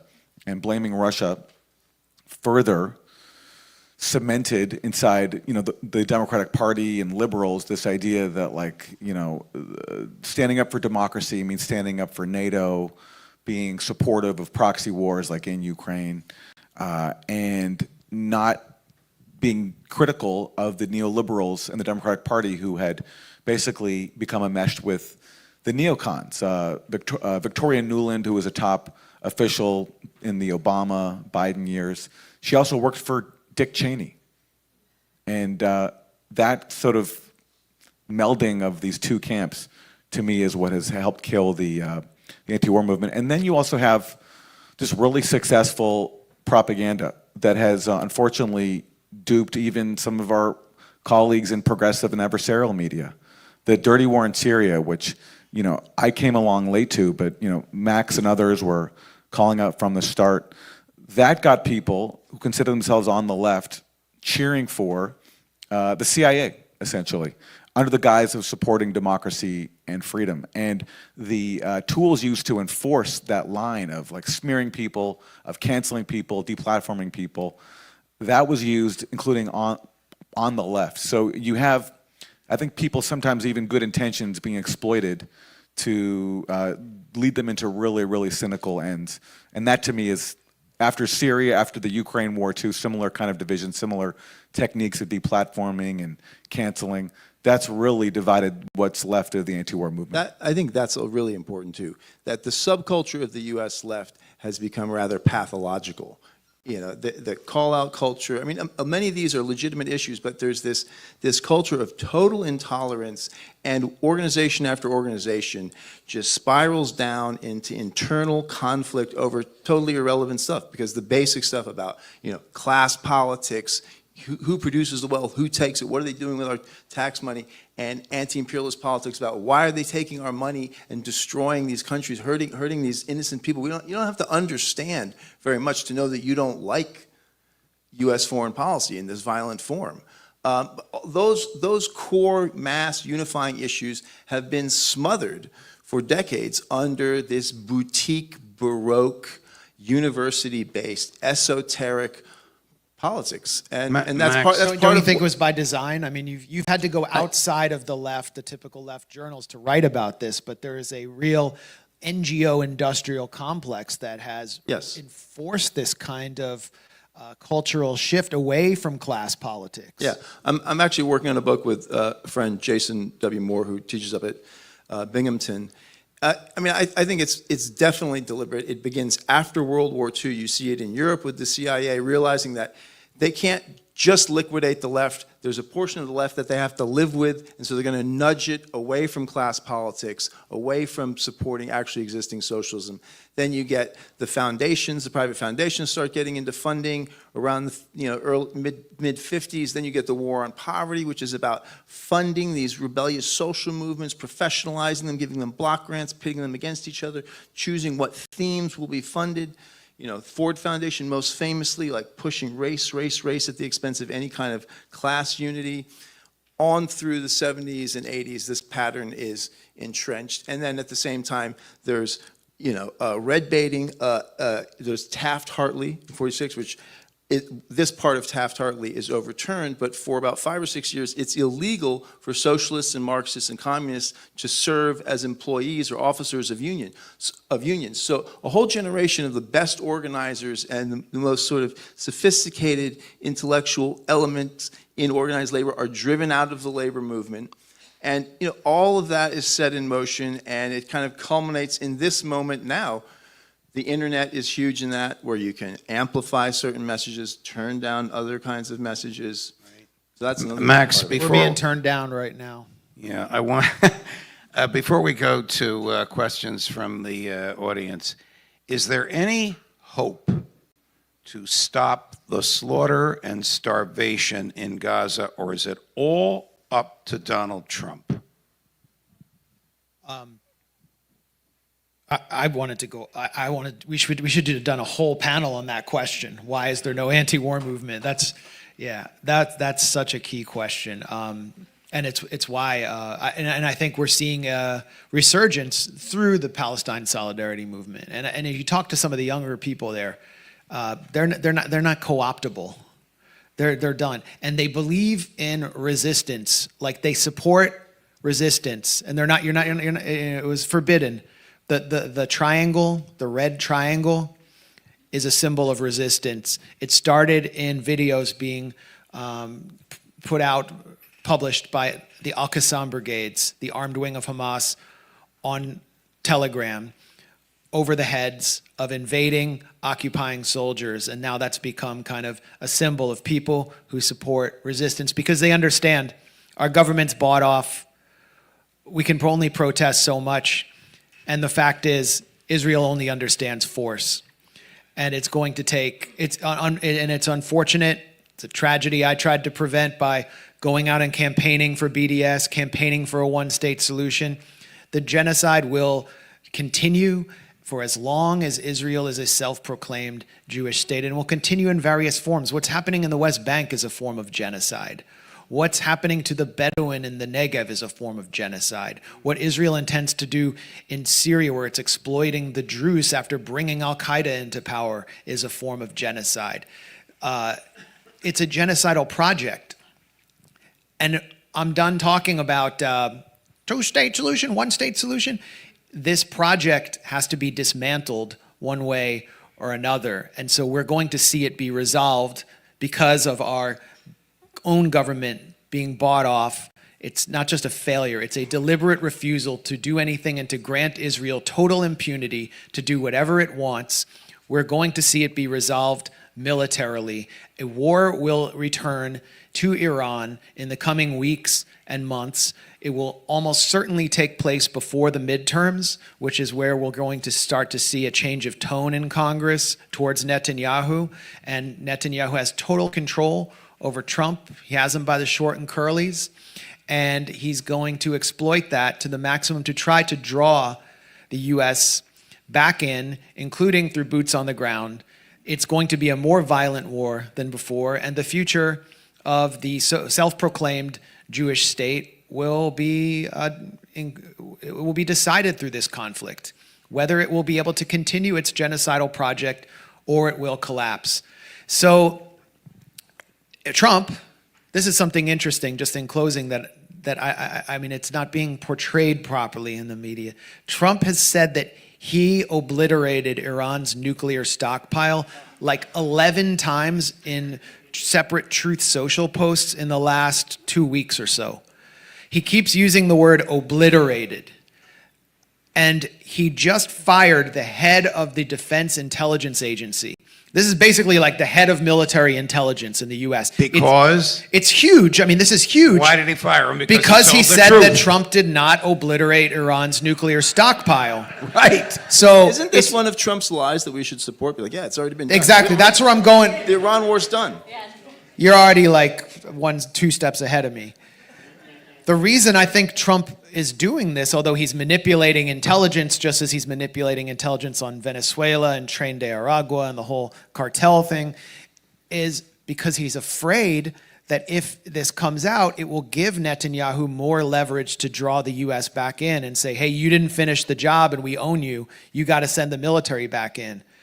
So where there's a window of time between now and I think the congressional midterms when this much bigger, more violent, more potentially catastrophic war will come, which could lead to the closing of the Strait of Hormuz, which would tank the global economy. Well, I mean, the Houthis sank 2 ships last month. They haven't I mean, the closed U.S. the lost in Chinese Yemen. ship. We lost a war. Hegseth wasted $500 million trying to stop the Houthis, and then they eventually chased us out of there. If you He'll watch, do that 100 more times with the new budget. Right, Or how does the right. math? if you watch the Grayzone or Judging Freedom, you can see what a joy it is to work with these intellects. And I now have a new guest on Judging Freedom, another Italian from New Jersey, Professor Parenti.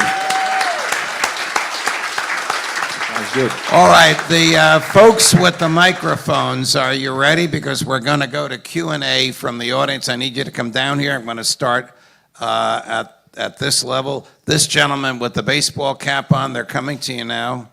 Just 1 second, sir. I can't see what that cap says. That's not a Red Sox hat, is it? No, it says, of course I'm right, I'm Bob. Oh, all right. For any of the panel, sir. My question is for you, Judge. Is there a constitutional way to withhold our taxes in protest of war? I'm aware of some effort in Northern California where they've tried this. the community is suing to not have their tax dollars go to war. Because if you can interrupt the money, you might have a chance. When that was tried in the Vietnam era, the LBJ and Nixon administrations prosecuted people that didn't pay their taxes. And quite frankly, with the government's debt, Professor Parenti, most of the money that goes to the Defense Department is borrowed and printed. They don't even need our tax dollars for it. So the short answer is no, there is no lawful way to do it. It takes tremendous courage, fortitude, and a willingness to risk all. This lady over here. I don't mean to be rude by saying this lady. I'm just trying to identify you for the microphone. I'm she, fellow. her. It's cool. Thank you. I guess, yeah, my question is for just anyone who wants to, maybe for Max. How annoyed are you now that friggin' Count Smirkula is coming out and saying what he should have done, you know, he was smirking the whole time. Oh, no, we're not denying it. And then you called him out more than once, and then they threw you out of that. I think it was Blinken's last Live Fest. But, like, it just, I am so annoyed with these people who are, now that it's safe, now that I no longer work for the government, now I'm going to say, oh, yeah, Israel is lying, and we help them. But, you know, I don't know. I mean, you're vindicated, obviously, but, like, it's just, I don't know. What do you, I'm sure you don't, you know, I don't know. Obviously, I'm really mad, but thank you. I love that question. It really, you know, it shows that, like, everyone in the room is kind of in on the joke, and you know, they're not. Matthew Miller was not. He still doesn't get that what he's doing is seen as repulsive. This is the spokesman for the Biden administration State Department, Matthew Miller, who we referred to as Count Smirkula. As I was being thrown out of my final press briefing where I confronted Tony Blinken, he was like organizing his troops to get me out of there. He was like waving his reliquary at me, and I said, you smirked your way through a genocide, and it kind of was like, I don't know, it just kind of came to me. And that's what he did. I mean, every day he was lying and lying about the negotiations, about the crimes, and then he comes out and he does a series of interviews, speaking kind of on behalf of Blinken and that cadre, and he declares in his first interview that he knew Israel was committing war crimes, but it was his job to not say that. So I mean, you're a war criminal then, and you lied. Number two, he just spoke to, I think, Israel's channel 13 or 12, and this is part of a strategy I think Blinken and his people are crafting to try to undermine Netanyahu.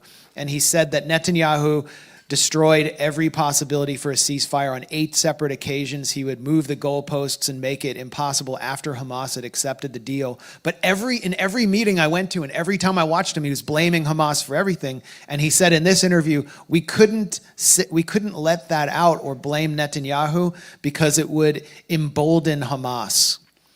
So, I mean, these are sociopaths, and he thinks that this is somehow going to undermine Netanyahu or help the Blinken Why do they team. call him Smirkula? He would just smirk at you if you would ask a critical question. And he looked like Dracula. His face just kind of, he has like resting jerk face or a smirk face, I don't know. Anyone want to add anything? Yeah, well, what Miller said was that he said that the leader of Hamas, Sinwar, pulled back every time Sinwar perceived there to be tension between Biden and Netanyahu, which is just not true. Netanyahu had the same position, Hamas had the same position this entire time, which is that whatever deal we have, it has to end the genocide permanently. So Sinwar never pulled back. So this is just a new excuse he's making, but at least he's now acknowledging that they knew all along. And it was obvious that they knew this too, that Netanyahu was the main obstacle to a deal. And of course now, to do damage control, he's admitting it publicly. But of course, this should have been what the Biden administration was saying all along, rather than covering up for Israel. This lady right next to you in the dark shirt. Hi. Also fellow Italian, New Jersey person, so nice to you.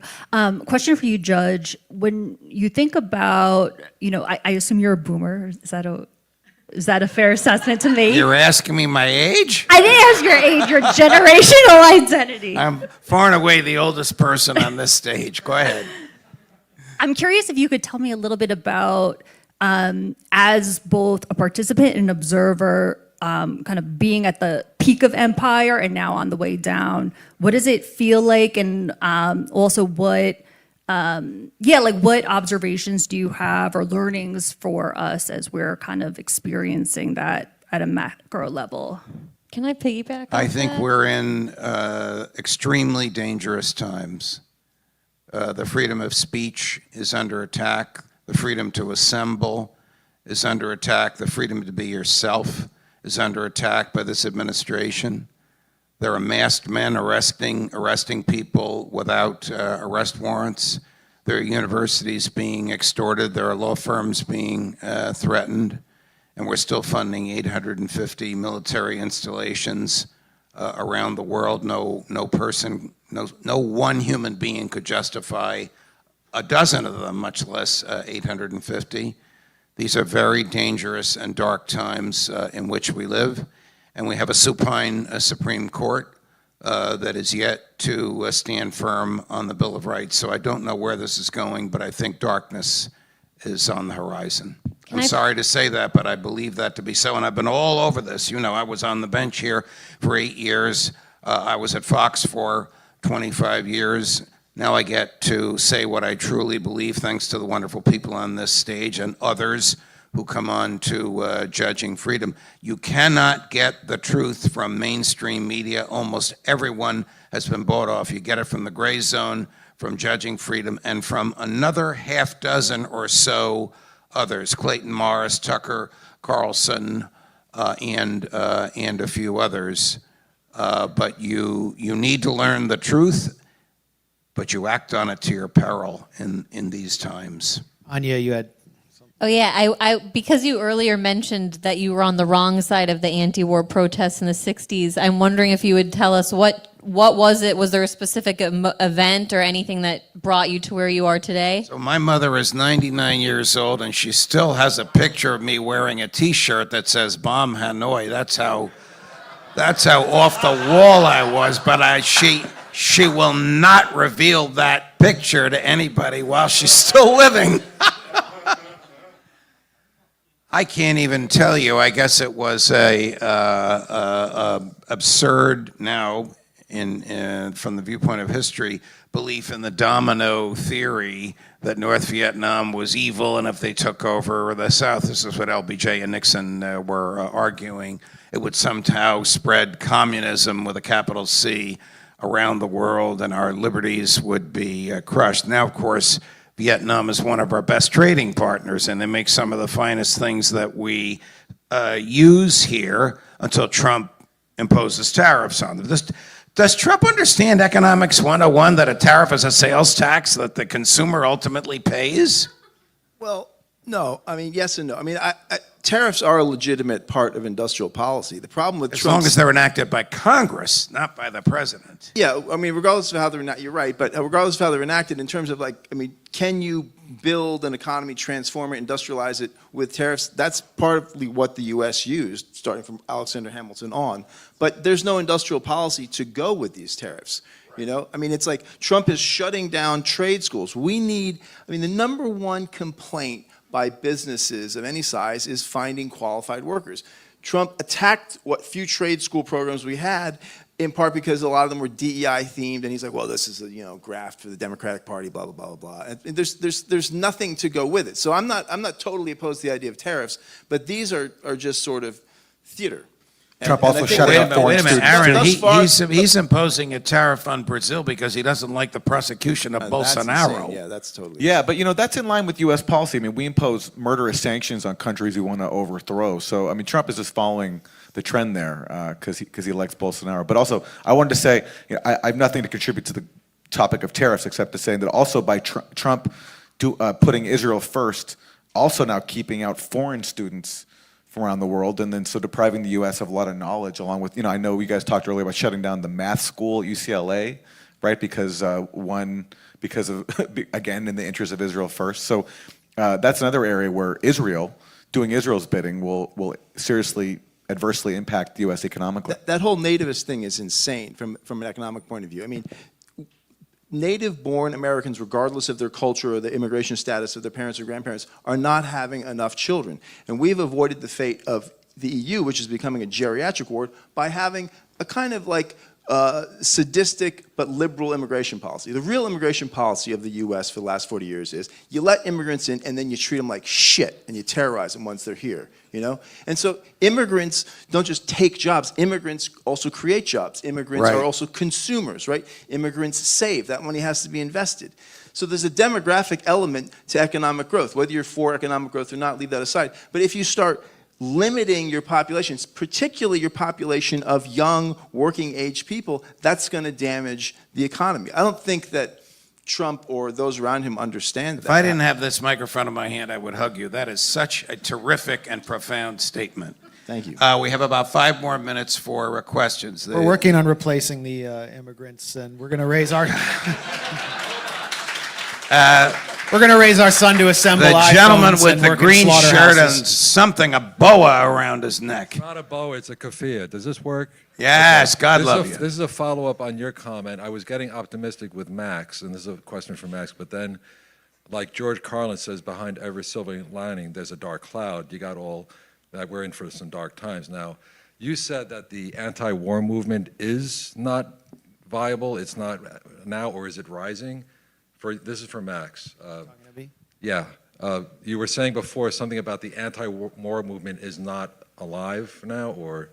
I said that I think it's coming alive or experiencing a resurgence through the Palestine solidarity movement. Okay. So my question is, I've been watching online antiwar.com since like 94, 95 with the whole Clinton Balkans thing. Justin Raimundo's website was eye-opening for me. Oh, God rest his soul. Yeah. It was fabulous. And so as a teacher since 94, 93, 94, as a high school teacher, my job, I felt, was to teach reason, logic, and common sense, and to give not only that, but also an inspiration of hope for the young people so that they have an optional, optimistic future. So how do we get our young people, who are our future? I got 2 sons, 29 and 22, and believe me, they are very dark about the present and the future. So how do we get young people inspired to actually build a positive life instead of getting despair and darkness? They need the courage of Max Blumenthal. They need to be able to say publicly, honestly, what they think and tell the government to go take a hike. Can I say one thing? Okay, we have time for one more question. This lady, people are pointing at you from behind you, so now we have to hear what you have to say. Thank you so much. This is a question for you, Judge, actually, and you kind of asked it to Max, which is there anything that can be done to stop the genocide, you said, right? Or is Trump the only one who can stop it?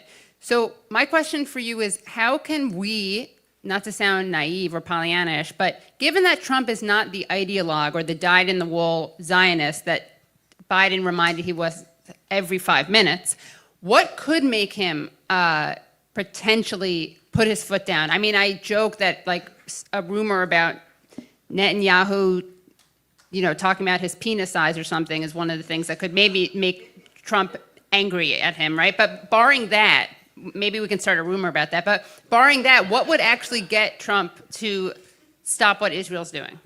Max is the one to answer that. Can I say something? Yes, Professor. I think that one mistake that the Palestinian solidarity movement, peace movement has made is focusing on this question of divestment. And this is what the climate movement did this as well. I think that efforts should be focused on government. I mean, even if it's very, very hard to get universities to divest from their endowments, and then if you are successful, it has almost no effect whatsoever on the actual problem. It's the elected officials like AOC who voted yet again for the Iron Dome, even though she's decrying the genocide otherwise. I mean, put pressure on these people, put pressure on that class. Forget this bank shot of going through the university endowments. All of that energy should be put towards the political class. I get why students do that because they're trapped on campus and it's like, it seems like where the rubber hits the road, follow the money, but actually the money it's far too attenuated and indirect a target. It should be on the policymakers, on the elected officials. That's where the peace movement should be focusing. Max, the last word. That is happening. That is definitely happening. We're working in our own realm, which is media, which is journalism, and also calling people out to their faces. And, I hope it's giving hope to young people who can simply go out and do that themselves and be part of the media, be part of something offline. What can be done to stop Netanyahu, to stop Trump, to turn Trump around? Nothing. Nothing. And that is a quandary. Trump is completely controlled by the Adelson-Netanyahu network. He is completely in their back pocket, and I see nothing that can stop him except, I don't know, things going wrong in a war with Iran, consequence for actions that have never been felt before. And that could be coming if you consider that actually one of those Iranian ballistic missiles launched in very choreographed fashion at the head of the snake, the Al Udeid US Air Base in Qatar, actually hit. And it was targeted, and it struck a major US communications center. And Iran didn't want to do lots of damage to the US because it wanted to end the war. A war with China, a real conflict.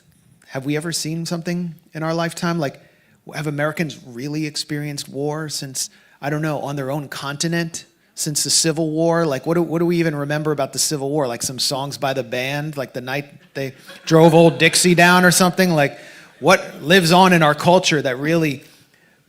But even body bags in Iraq were a lot to bring Vietnam, body bags in Iraq. I mean, the moral wound of Iraq helped give rise to Trump, and I think we're on the path to another